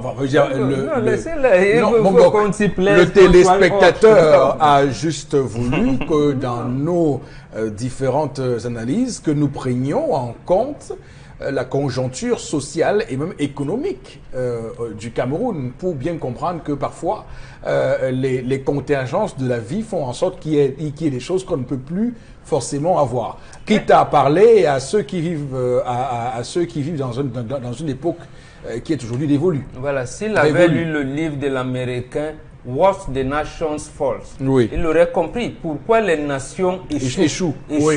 Justement, lorsque vous ne constatez pas l'échec de votre nation, et les nations échouent parce que ces nations ne s'inspirent pas des données historiques et sociologiques des citoyens qui composent. Avec ça. Nous sommes d'accord, mais sauf que ce qu'il veut dire, c'est que il faut aider ces gens-là. D'abord sur le plan de ces contingences économiques, comment vont-ils faire pour mettre en place une structure qui leur permette de vivre cette histoire dont vous... On balaye un escalier en commençant par le haut, nous le disons tous les jours. Non, mais pas en même temps. Oui, absolument. Comment vous pensez sinon, on n'y arrive jamais. Hein? Voilà, sinon, on n'y arrive jamais, puisque depuis 37 ans... Ne nous demandez donc pas, Charles Amel et moi, de justifier les écarts de la société. Nous, on vous dit, voilà les normes. Bon, et puis, non, mais attendez. Et puis, il faut bien qu'on soit d'accord que cette configuration de la maison telle que prônée par nos ancêtres lors des temps anciens n'est plus possible aujourd'hui. Si, avec l'urbanisation. Si, avec l'urbanisation. Mais si, justement. C'est au 4e siècle. Si, c'est possible. Comment? C'est possible. Lorsque vous faites, parce que vous êtes allé à l'école, vous ne savez même pas ce qu'on appelle tribu ou ethnie. Oui. C'est ça, nous les temps anciens, on savait ce que c'est. Bon, ma question... c'est la même chose, ça veut donc dire comment prendre en compte dans l'urbanisation, justement, cette façon de construire les maisons? Permets-moi, de lui dire que dans la façon de construire la maison, M. Eric Fopoussi, sur un plan simple, la maison de l'étranger était toujours à l'entrée de la porte, jamais à l'arrière. Toujours à l'entrée de la porte. La chambre de l'étranger, la carte de passage, c'est toujours à l'entrée de la maison. Vous nous perdez encore. Non, du tout. Vous êtes en pleine conversation. Il vous arrive de ne pas savoir où vous allez loger l'étranger. L'étranger ne dormait jamais à l'intérieur de la maison. Alors, là aussi, on va vous dire que vous confusez mal. Je veux juste vous dire que là encore vous nous perdez. Parce que je vous ai dit que... Vous ne demandez pas de crédit en banque pour construire des maisons. Et vous ne voulez pas qu'on vous donne de l'orientation pour construire vos maisons. Il y a beaucoup de Camerounais, je vous dis, qui vivent dans une pièce, uniquement dans une pièce, parqués avec enfants, et pas parce qu'ils ne veulent, pas parce qu'ils veulent, parce que la contingence économique le leur impose. Qui demande maintenant, il faut parler à ces gens-là. Non, l'État du Cameroun est né dessus d'un décret français de 57. L'article 2 de ce décret dit: le jour où les Camerounais vont se réunir, ils vont décider de comment ils vont vivre. Demandez donc que les Camerounais se réunissent et remettre ensemble les règles de leur vivre ensemble. Pour qu'enfin on ait la possibilité de se construire comme on peut sur un terrain quand même tout à fait abordable. Tout ça. Ok, d'accord. C'est la conclusion qu'on a. Un autre message, je vous en prie, lorsque vous posez un problème, il faut que les solutions que vous proposiez puissent nous aider aussi, car nous vous suivons. Par exemple, Charles Amel, voilà, son avis, permettre à sa maîtresse de taper sa femme, c'est l'irresponsabilité. Voilà ce que le téléspectateur voulait dire. Bon, c'est pas ce qu'a dit Charles Amel. J'ai dit, monsieur Eric Fopoussi, que la véritable femme attend son mari à la maison. Lorsqu'elle reçoit ce type de coup de fil, au contraire, elle doit dire à sa copine: je ne t'ai pas envoyé surveiller mon mari, soit dire: ok, j'ai compris, je te retrouve, mais prendre la peine d'appeler son mari en disant: tel me demande de la retrouver à Deido urgemment, je m'en vais, si tu arrives, tu ne me trouves pas, sache que j'y suis. Voilà les convenables. Je dis donc que si une femme viole ses règles, c'est-à-dire de bonne femme d'éducation, de bonne femme et mariée, et vient retrouver son mari à ce niveau pour faire le scandale, alors on lui donne le scandale qu'elle est venue chercher. C'est une forme de punition, monsieur Eric Fopoussi. Je vous ai dit que c'est et puis, monsieur Eric Fopoussi, je vais vous dire, il faut que les gens sachent, quand vous décidez d'aller avec une maîtresse, c'est parce que vous la détestez? C'est parce que vous la haïssez? C'est pas parce que vous la détestez, vous la haïssez. C'est parce que vous l'aimez, monsieur Eric Fopoussi. C'est parce que vous êtes fou d'elle. Et l'homme même qui se retrouve à gifler sa maîtresse devant sa femme est hypocrite. Parce qu'il va revenir caresser avec une voiture. En disant que j'étais giflé comme ça devant ma femme, laisse dire, je t'ai acheté une voiture, je veux que j'étais construit même une maison, ton terrain là est où? Non. À un moment donné, il faut savoir réagir, monsieur Eric Fopoussi. Ok, Charles Amel. Cette femme de l'histoire est une mauvaise femme et son ami a voulu gâter son couple, son mariage. Moi, j'ai déjà vu ma belle-sœur dans certaines situations et je lui ai juste parlé sans le dire à son mari. On dit chez nous, les reporters de mauvais augure gâtent toujours les mariages. Silas le prince. Et puis, monsieur Rifopoussi, vous savez comment ça fonctionne? Je vais vous dire comment ça fonctionne même dans la tradition. Si jamais j'attrape ma belle-sœur avec un homme dehors, j'attrape ma belle-sœur, je la tabasse copieusement. C'est elle qui va aller dire à son mari qu'il a tapé. Je ne dis rien à son mari. Oui. Je ne dis rien. Je dis, je rentre me coucher. Bon, ça c'est le cas d'un homme. Là, je l'ai dit tout à l'heure. Vous faites des reproches. Je précise. Vous faites des reproches de manière véhémente. Vous créez même un scandale. Vous le dites. Voilà, c'est quelle susceptibilité ça? C'est quand vous donnez l'impression que l'Afrique d'avant n'était l'Afrique de... Ils nous ont amenés à la civilisation. C'est l'Afrique d'aujourd'hui qui commence, la bonne Afrique là maintenant. La vie est très facile. Tu me réponds. Une Djoba me répond comme ça. Je vais considérer que c'est que tu préfères. Toi, tu pars faire quoi là-bas? Le mariage là, c'est gâte. Attends, ton mari à la maison. Très bien. Juste pour dire à Charabel qui n'a pas le monopole de l'africité. Nous sommes tous africains. Et nous aimons tous ce continent. Vous n'avez pas le monopole de l'Afrique. Non, mais rassurez-vous, mais votre époque, c'est laquelle? C'est aussi mon époque. En venant là-bas, monsieur, il faut poser. Elle a lavé les enfants. Oui. Est-ce que ma nourriture est en train de chauffer au feu à l'heure là? Il y a des questions qu'il faut poser quand elle veut me retrouver là. Non. Ça c'est très macho ça quand même. Il faut le reconnaître quand même. Alors on va voter la belle vie, vous buvez du bon, on va rappeler. Elle vous fait vos plats, elle vous réchauffe en attendant que vous rentriez. Karine, on va prendre la revue des réseaux sociaux.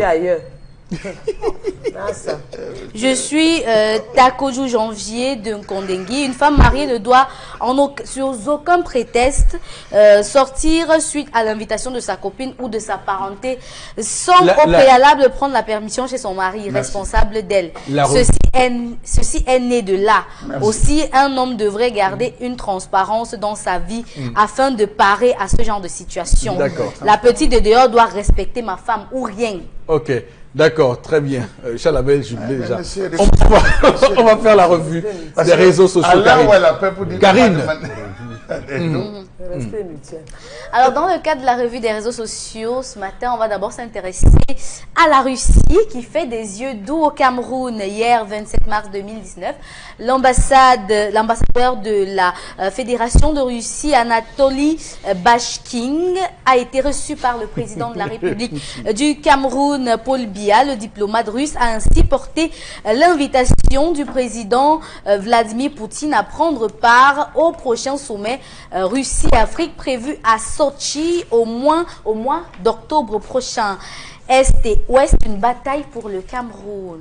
Bon, il faut dire que c'est l'Afrique davantage. Le Cameroun est invité donc à ce sommet Russie-Afrique. On connaissait les sommets France-Afrique, les sommets Union Européenne-Afrique, les sommets aux États-Unis-Afrique, sommet Chine-Afrique, maintenant sommet Russie-Afrique. Quelle est cette Afrique convoitée.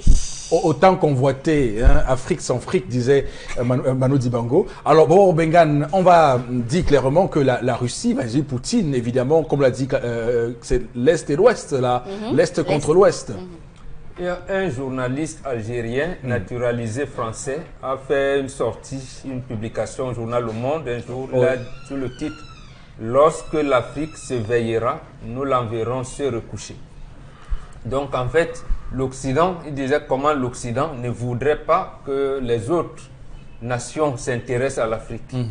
Mais on oublie, vous avez parlé de la bataille tout à l'heure, l'Union soviétique, comme on l'appelait à l'époque, était présente au Cameroun. Était présente au Cameroun. Non, je vous parle d'hier, là. Jusqu'à l'arrivée de Gorbatchev. Avec Gorbatchev, c'est le coup d'État à Gorbatchev qui a ébranlé nos relations, notamment l'usine Lada, où il faisait Niva qui s'appelait Kateko, qui était à la zone Bassa, à côté de l'ancienne pharmacie de Koti. Et il y a beaucoup de jeunes Camerounais qui ont bénéficié de bourses pour aller se former en Russie, notamment dans la pétrochimie. Pétrochimie, la médecine, le droit et beaucoup d'autres choses. Et ils sont là, on ne pourrait pas les citer. La route CCC, Madagascar, quand vous parlez de marché Dakar ou marché Madagascar, a été construit par l'Union soviétique. Oui. Peut-être les gens ne le savent pas. Et Route a été butée. Mais c'est le coup d'État quand Boris Eltsine arrive au pouvoir avec l'État dans lequel il est arrivé. Bon, ça a dégringolé et la France a cru bon. Et en plus que ça coïncidait avec le mouvement, ce qu'on appelait le multipartisme qui était de retour dans notre pays, a chamboulé, a fait que la Russie, qui est devenue fédération de Russie, puisque l'Union soviétique a éclaté. La Russie a donc perdu un peu et elle est venue aujourd'hui, elle veut reprendre, j'allais dire, ses anciennes envolées sur le sol camerounais. Et je pense à l'honneur du Cameroun. Sur le sol africain. Oui, sur le sol africain. Mais bon, puisque c'est à l'honneur de nos pays. Si on sait s'y remettre, si on sait négocier. C'est par exemple, vous allez vous rendre compte que les vrais pays, comme l'Algérie, ils sauront négocier. Peut-être aussi le Rwanda. Mais on voit très bien la présence russe à RCA aujourd'hui, même si ça fait grincer les dents de Paris. Absolument. Oui. Et là, c'est tout à l'honneur du président Tchétodia. Oui. Non, l'actuel président. Par exemple, Touadéra. Voilà. Oui.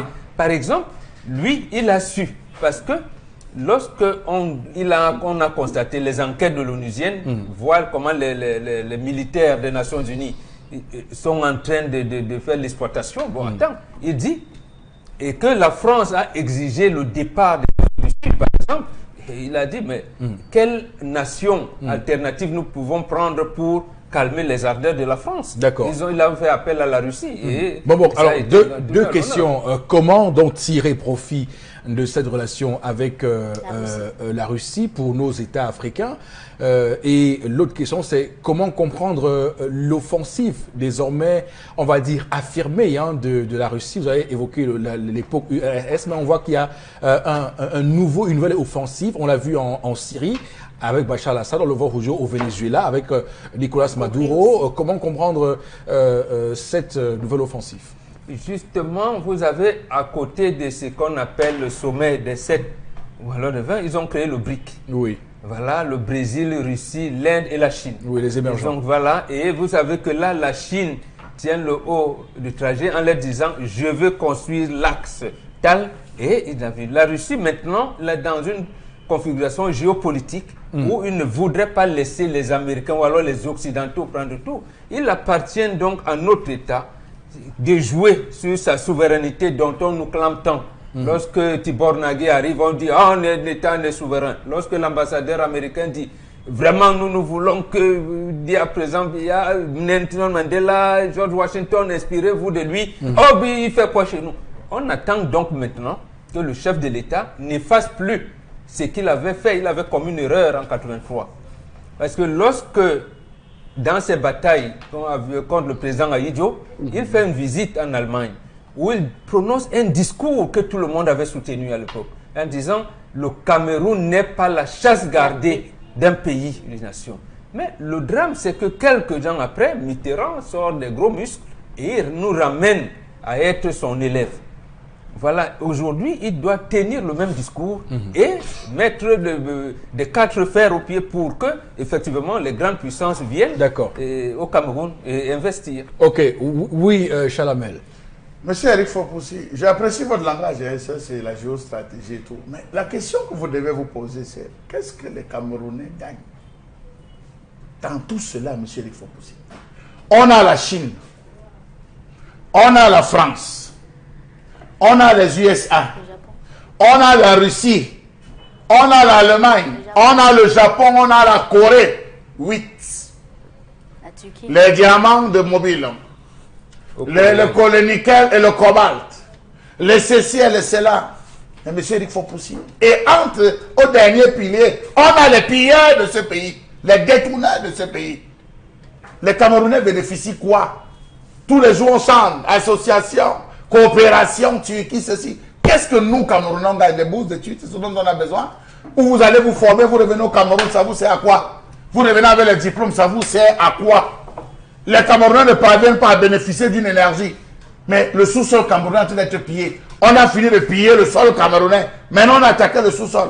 Mais à un moment donné, monsieur, il faut pousser. Bientôt, on va attaquer l'air, si vous voulez dire.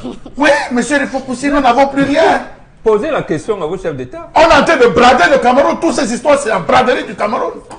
On a combien de kilomètres carrés? Chacun vient et coupe sa part. Chacun vient et coupe sa part.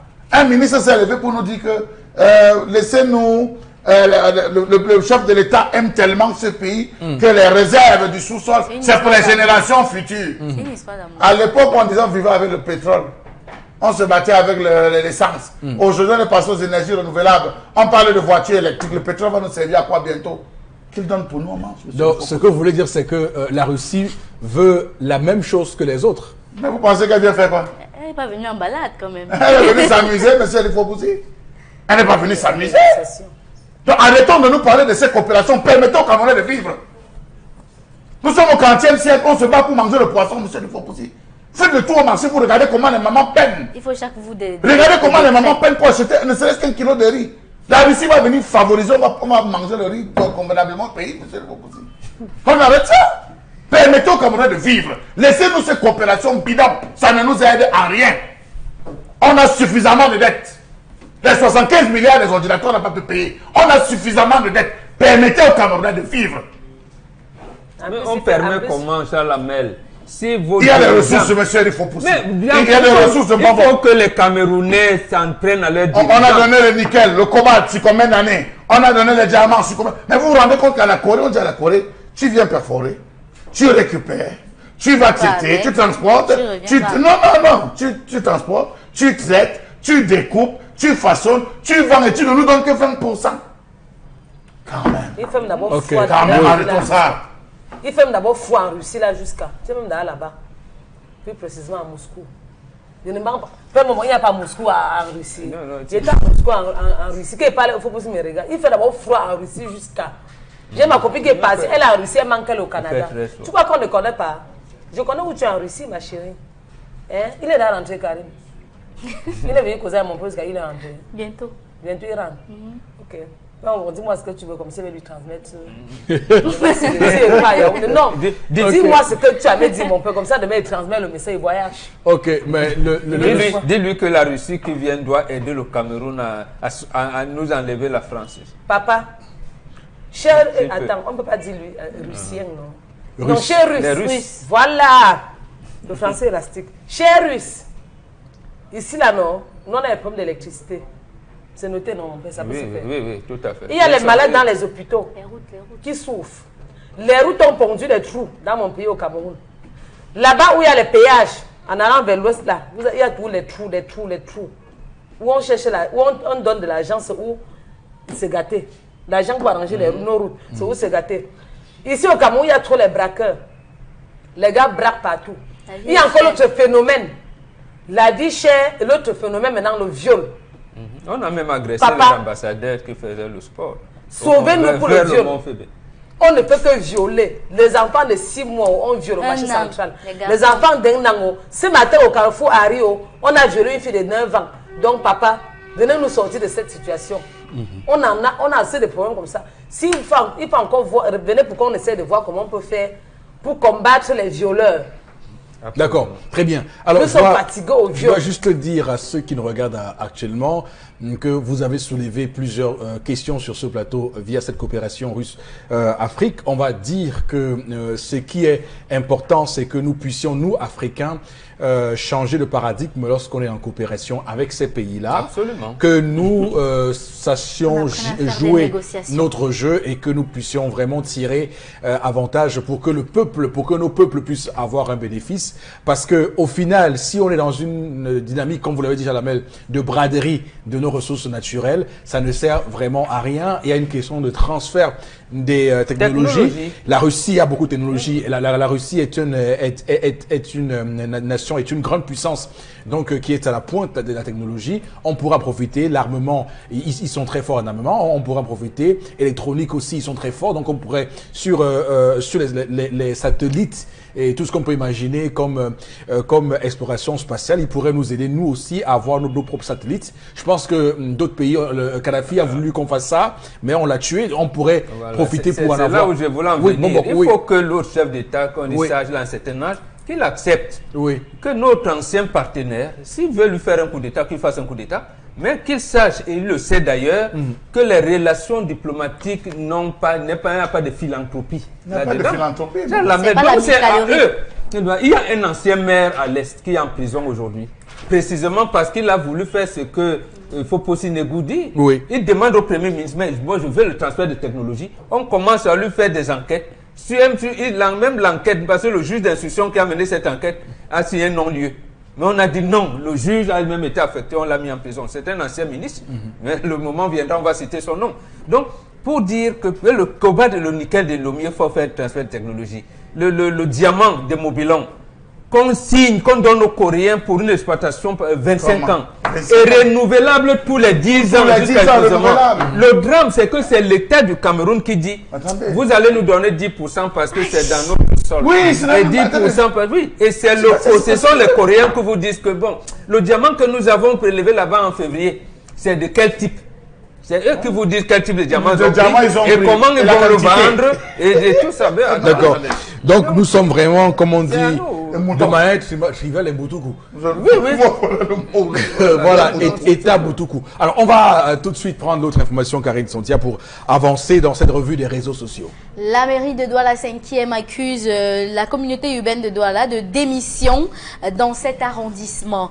Alors, selon une publication sur la page Facebook de la dite commune, vu l'état de dégradation avancé des grands axes routiers de la ville en devenir, pour soulager les peines des populations, Sa Majesté Gustave Ebanda, maire de la commune d'arrondissement de Douala 5e en personne, s'est trouvé dans l'obligation de prendre quelques mesures conservatoires en attendant le jour où Dieu le Père, ça c'est ce que j'ai pris sur la page, Dieu le Père, super maire de la communauté urbaine de Douala, se réveillera de son long sommeil. Et lundi 25 mars dernier, 2019, l'exécutif communal a procédé au bouchage des nids de poules au carrefour Collège Charles de Gaulle et carrefour Bijou Makepe, comme vous avez en image. Oui, comme on le voit en image, et c'était très compliqué là-bas, hein. Je peux vous dire. Alors, bon, Bengan, Sa Majesté Gustave Ebanda, maire de Douala 5e, qui tire à boulet rouge sur son camarade de parti, le super maire de la ville de Douala, le délégué du gouvernement, auprès de la communauté urbaine. Qu'est-ce qui se joue là?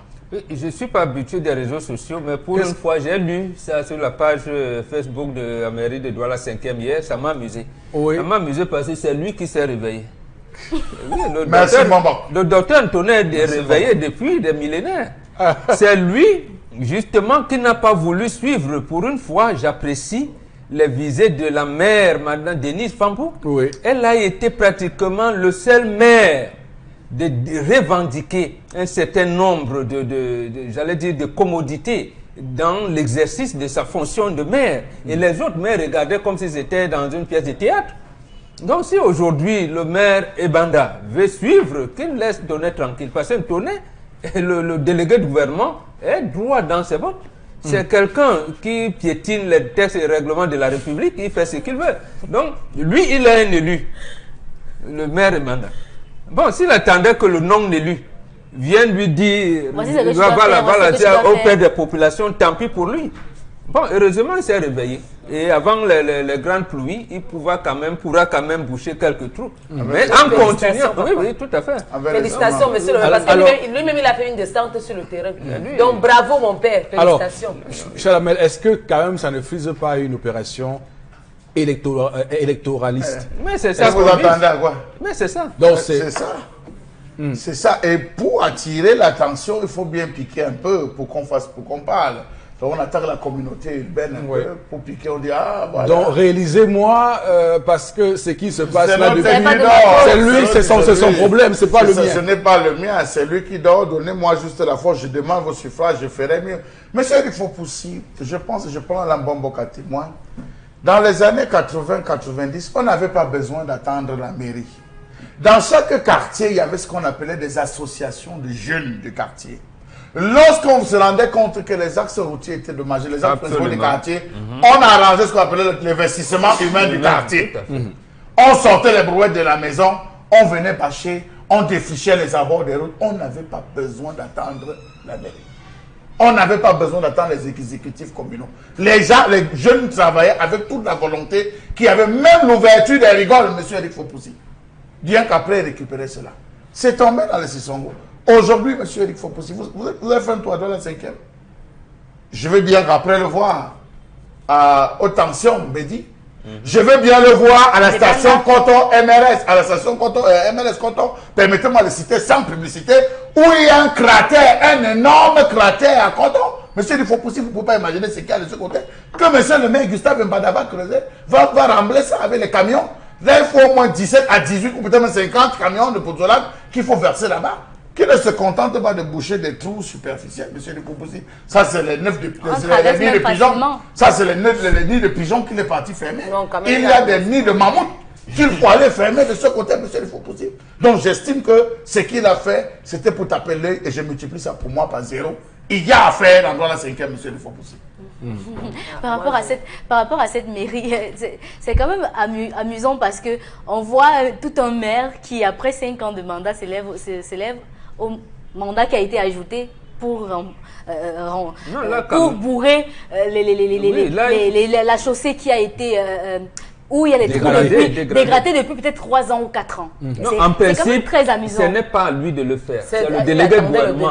Mais le problème, c'est précisément... Il ne peut pas rester dans sa chaise et attendre. Si. Le problème, c'est qu'ils ont laissé, lorsque la maire de Douala 2 a commencé, ils ont ce qu'ils appellent les grands conseillers. En plus des 6 maires de Vouri, il y a 5. Et il ne pose pas le problème là-bas. Lorsqu'il pose le problème et que le délégué de gouvernement ne veut pas le faire, ils doivent donc commencer à soyons honnêtes quand même. Au-delà de ce que doit faire la communauté Ben. Ce que lui, il doit faire, est-ce qu'il le fait? Non. Non. Donc, je dis qu'il est dans un sommeil. C'est lui qui dort. Voilà. Bon, maintenant, on peut comprendre que c'est quand même très compliqué dans une ville comme Douala de cohabiter avec une communauté urbaine où on a quelqu'un qui est nommé et vous êtes élu, vous avez des mandats qui viennent du vote des citoyens et vous devez donc tout faire pour les satisfaire, et vous avez quelqu'un qui vous met les bâtons dans les roues et qui, malheureusement, ça c'est ce qui se trame, ce sont des faits, mais on voit quand même que Deido, pour le coup, est quand même bien l'outil en termes de travaux. En termes de travaux. On casse des vérandas pour mettre les pavés, on casse les trottoirs pour mettre les pavés. Là, monsieur Tonet, on a du temps pour aller faire les travaux. On dit que monsieur, vraiment, excusez-nous, c'est pour le revêtement confortatif. On casse votre cou, on avait mis le ciment, on met juste devant votre porte, on met les dallettes, et tout. Je vous dis une chose, une chose que j'ai entendue il y a quelques jours. Quelqu'un a dit qu'il fallait rebaptiser le délégué Fritz Tonnet comme le délégué du gouvernement auprès de la communauté urbaine de Douala premier. Voilà, donc voilà ce que quelqu'un a dit. On peut baptiser la ville de Douala Tonnet là. Oui. Donc, les maires, lorsque vous voulez être maire, vous devez savoir qu'il y a 2 options. Tous les États du monde le pratiquent. Les gouvernements ont ce qu'ils appellent les plans sectoriels de développement.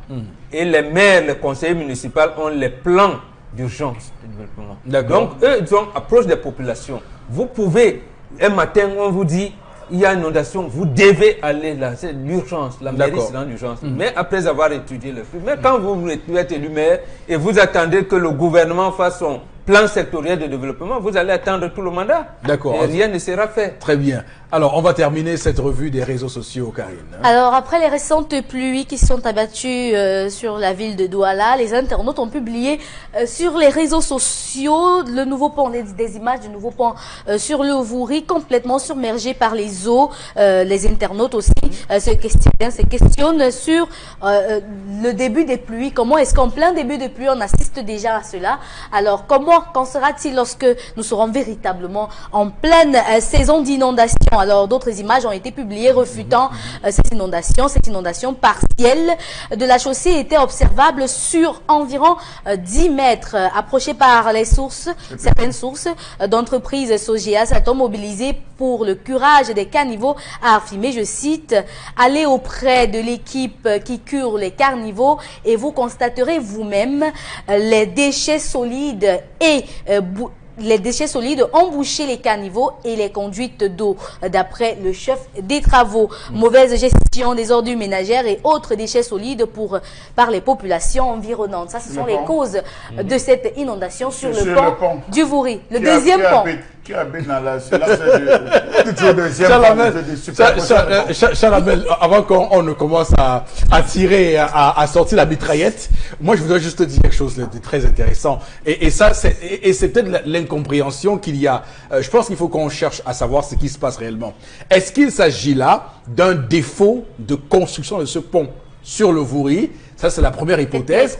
Ou il s'agit, comme on l'a dit, voilà, de la gestion des ordures ménagères. Et là encore, je pense qu'on doit pouvoir comprendre que depuis tellement d'années, on le dénonce. Et dans ce pays, cette manière de gérer, cette manière alambiquée de gérer les ordures ménagères. Bon, Bengan, de quoi il s'agit? Moi, j'aime citer l'histoire. Cette entreprise qui a construit le pont est l'entreprise qui avait construit le lieu qu'on dit ancien route Bonabéry.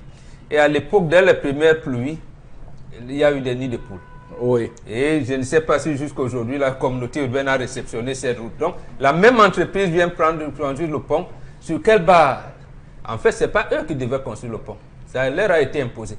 Parce que c'est l'entreprise néerlandaise qui avait gagné le marché. Mais on a annulé, après on a dit l'offre est infructueuse. Je me rappelle encore des propos de Patrice Ambassal à l'époque. Oui. Parce que c'est l'argent, c'est aidé.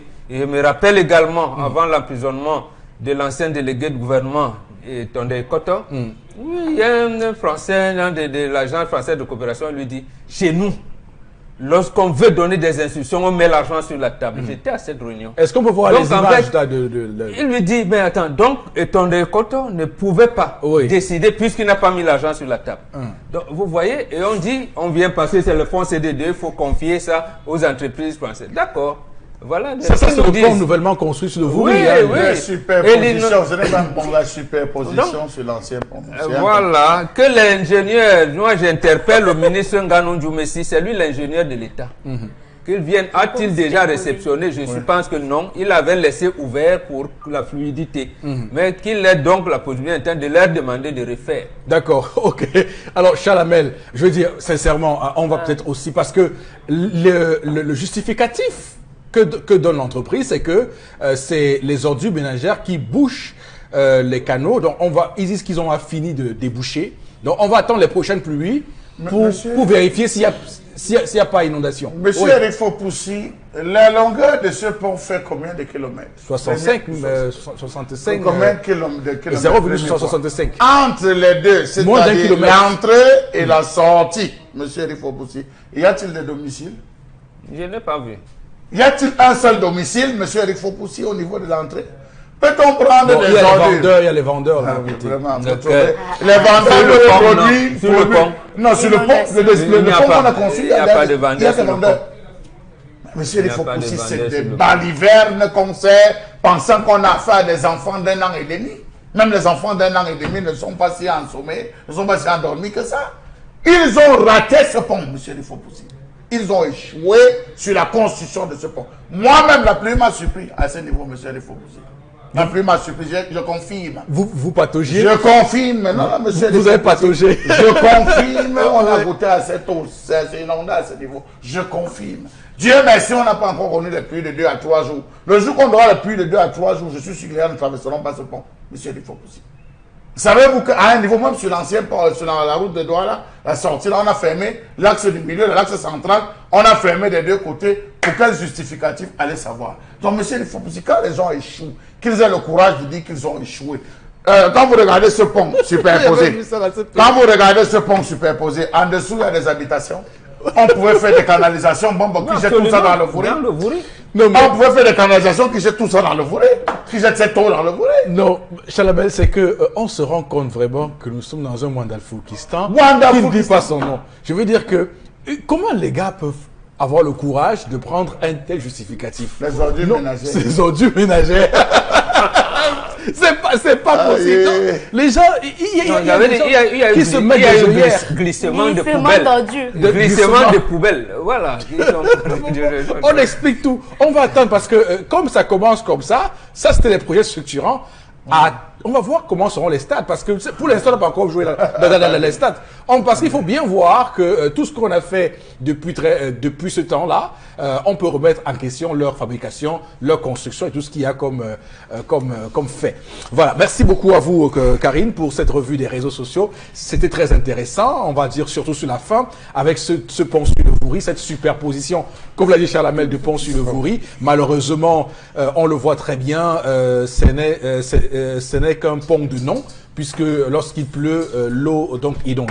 On va, madame, monsieur, poursuivre ce programme avec Consilamine qui nous rejoint au deuxième plateau.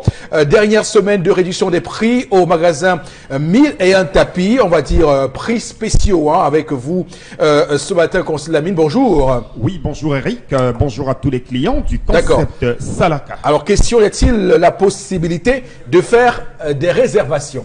Bien entendu, il y a la possibilité de faire des réservations des articles du côté du magasin 1001 tapis. Pour ceux qui n'ont pas l'argent pour le compte de cette semaine, il vous suffira tout simplement de nous appeler à nos numéros de téléphone et de passer la commande d'un article. Vous avez donc la possibilité de venir récupérer votre article même après 2 semaines. Bien entendu, c'est donc ça la grande information de ce matin, tout en rappelant à tous les téléspectateurs qui nous regardent en ce moment que vous aviez encore 3 jours pour bénéficier d'une réduction spéciale sur les prix au magasin 1001 tapis, parce que samedi prochain, ce sera la clôture de la fin de la promotion, et ceux qui n'ont pas de l'argent en ce moment, ceux qui n'ont pas assez d'argent, il faut déjà rappeler que nous acceptons les avances au magasin 1001 tapis, nous acceptons les réservations pour ceux qui ont besoin d'un article de qualité du côté du magasin 1001 tapis.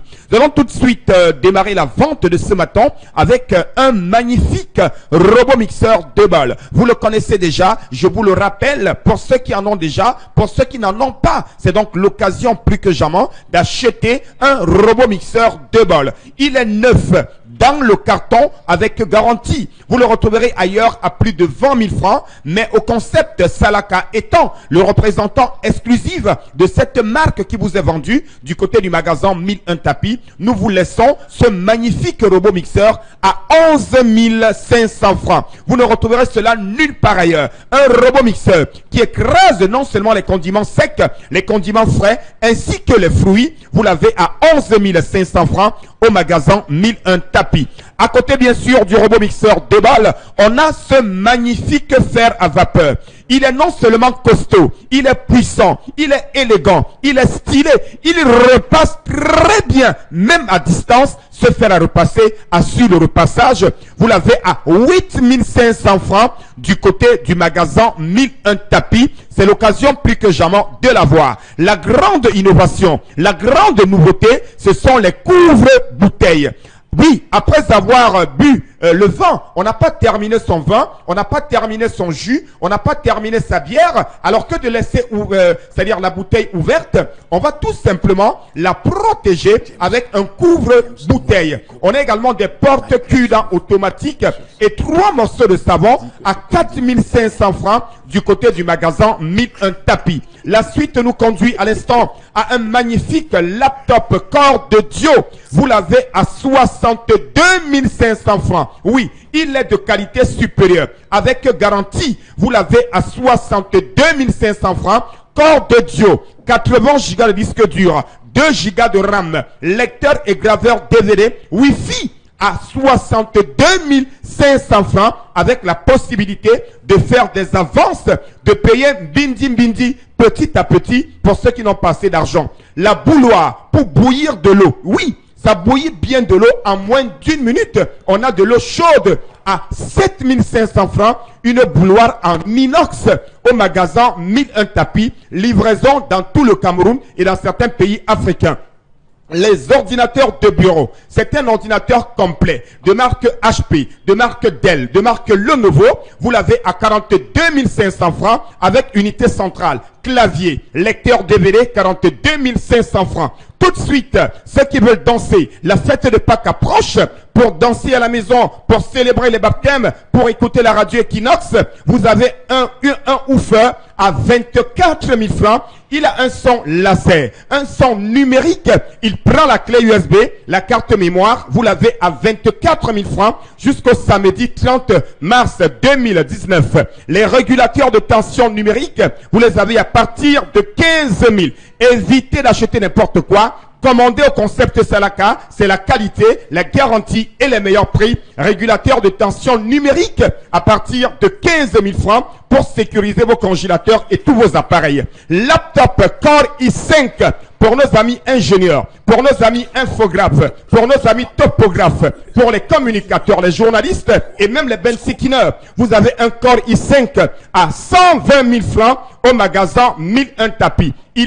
Il est solide. Oui, les imprimantes de qualité supérieure de marque Canon, c'est les imprimantes neuves. Vous les avez à 34 000 francs avec des cartouches de rechange. Vous les avez à 34 000. Cette imprimante, elle scanne, elle photocopie, elle imprime. Nous allons tout de suite poursuivre la vente avec des rallonges de qualité supérieure. Oh là là là là là là. Cette rallonge-ci, elle sécurise l'appareil. Cette rallonge-ci, elle est solide. Vous l'avez à 4 500 francs. Évitez d'acheter le vrac. Évitez d'acheter des rallonges qui vont faire poup à la maison. Non, c'est terminé. Robot mixeur 2 balles. Un grand robot mixeur avec un tamis. Vous l'avez à 19 000 francs. Pourquoi 19 000? Il a un bol qui est très grand. Les tapis sont de retour. Un nouvel arrivage. Des tapis à 19 000 au magasin 1001 tapis et nulle part ailleurs. Nous allons tout de suite revenir encore une fois de plus sur notre magnifique robot mixeur 2 balles. Vous l'avez à 19 000 francs. Un bol qui a 6 lames de bol à eau et le bol à sec à 4 lames. Donc n'hésitez surtout pas. Commandez dès à présent au magasin 1001 tapis, les laptops, les ordinateurs de bureau, les régulateurs de tension. Donc, any man today must command for 1001 tapis. Promotion will finish this Saturday. Donc, any man today, just go for magasin 1001 tapis and buy fine caco. Et ceux qui n'ont pas assez d'argent, nous acceptons les avances. Appelez, faites des réservations et vous ne serez pas dessus. Venez acheter la qualité chez nous. Beaucoup, Constille Lamine. Madame, monsieur, on va tout de suite basculer pour aller reprendre le courant de l'émission. Interpellation est donc signalée. À tout de suite. Ok, bon, pour moi, je pense que l'État devrait accompagner les jeunes dans les formations qualifiantes, professionnelles.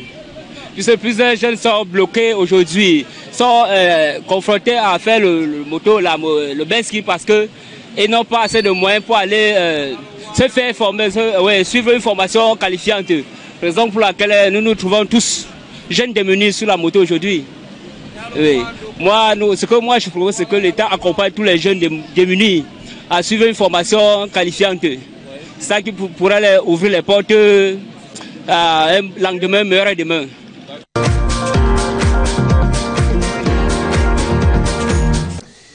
Voilà, on comprend clairement les préoccupations des jeunes Camerounais. Ils ont besoin d'une formation de qualité pour s'insérer davantage et mieux surtout dans la vie professionnelle au Bengan. Oui, absolument. Mais il faut créer cette profession-là. Oui. Il faudrait bien que le tissu économique permette la création des entreprises.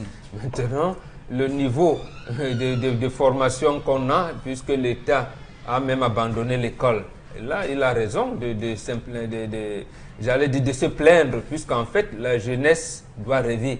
La jeunesse doit chercher, doit penser à ses perspectives et doit chercher les perspectives. Moi, je termine seulement en lui disant, comme François Fanon a dit, nous sommes dans une relative opacité. Nous devons trouver notre mission, l'accomplir ou la trahir. D'accord.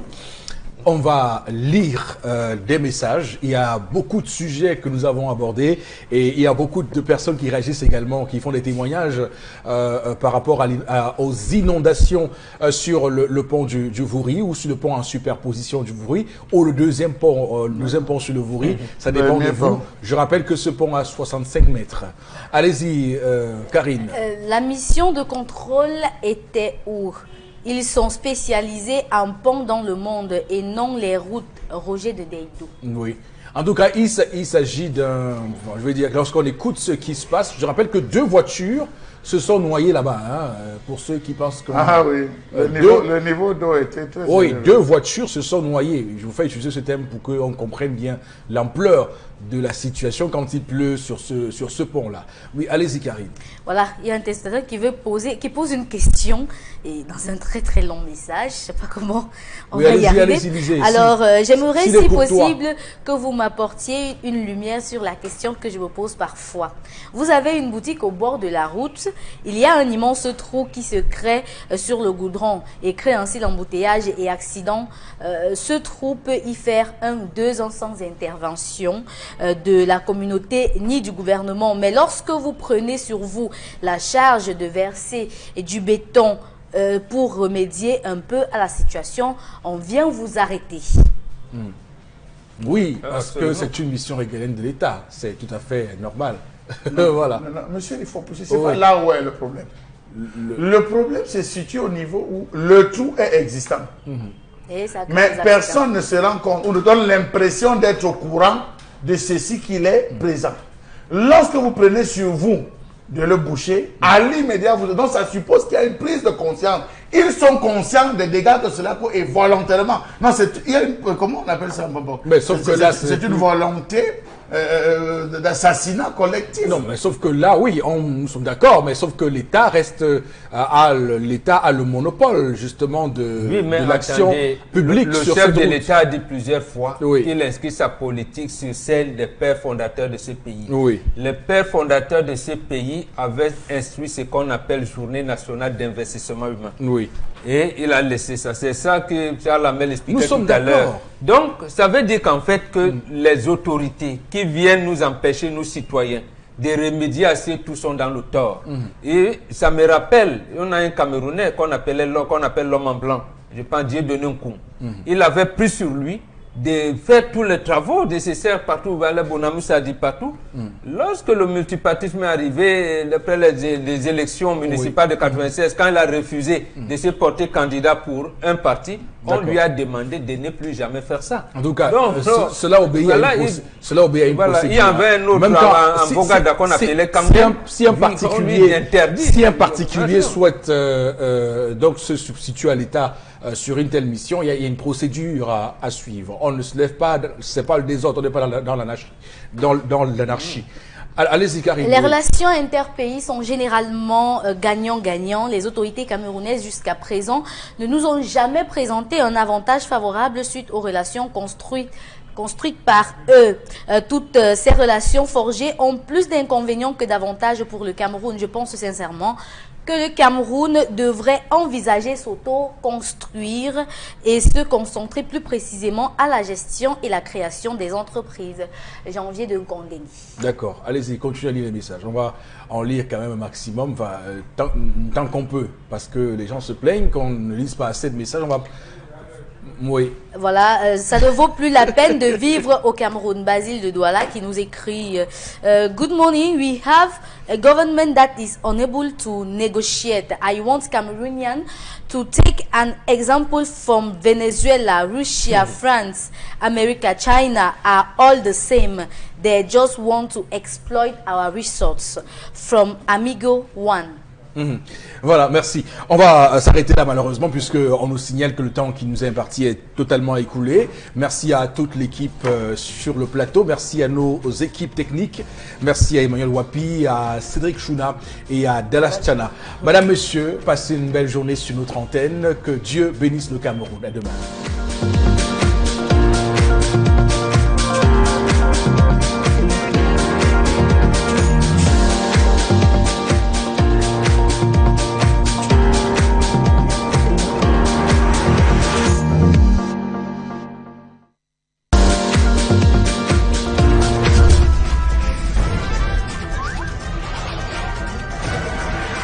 Equinox Télévision, au-delà de l'image, nous rendons compte.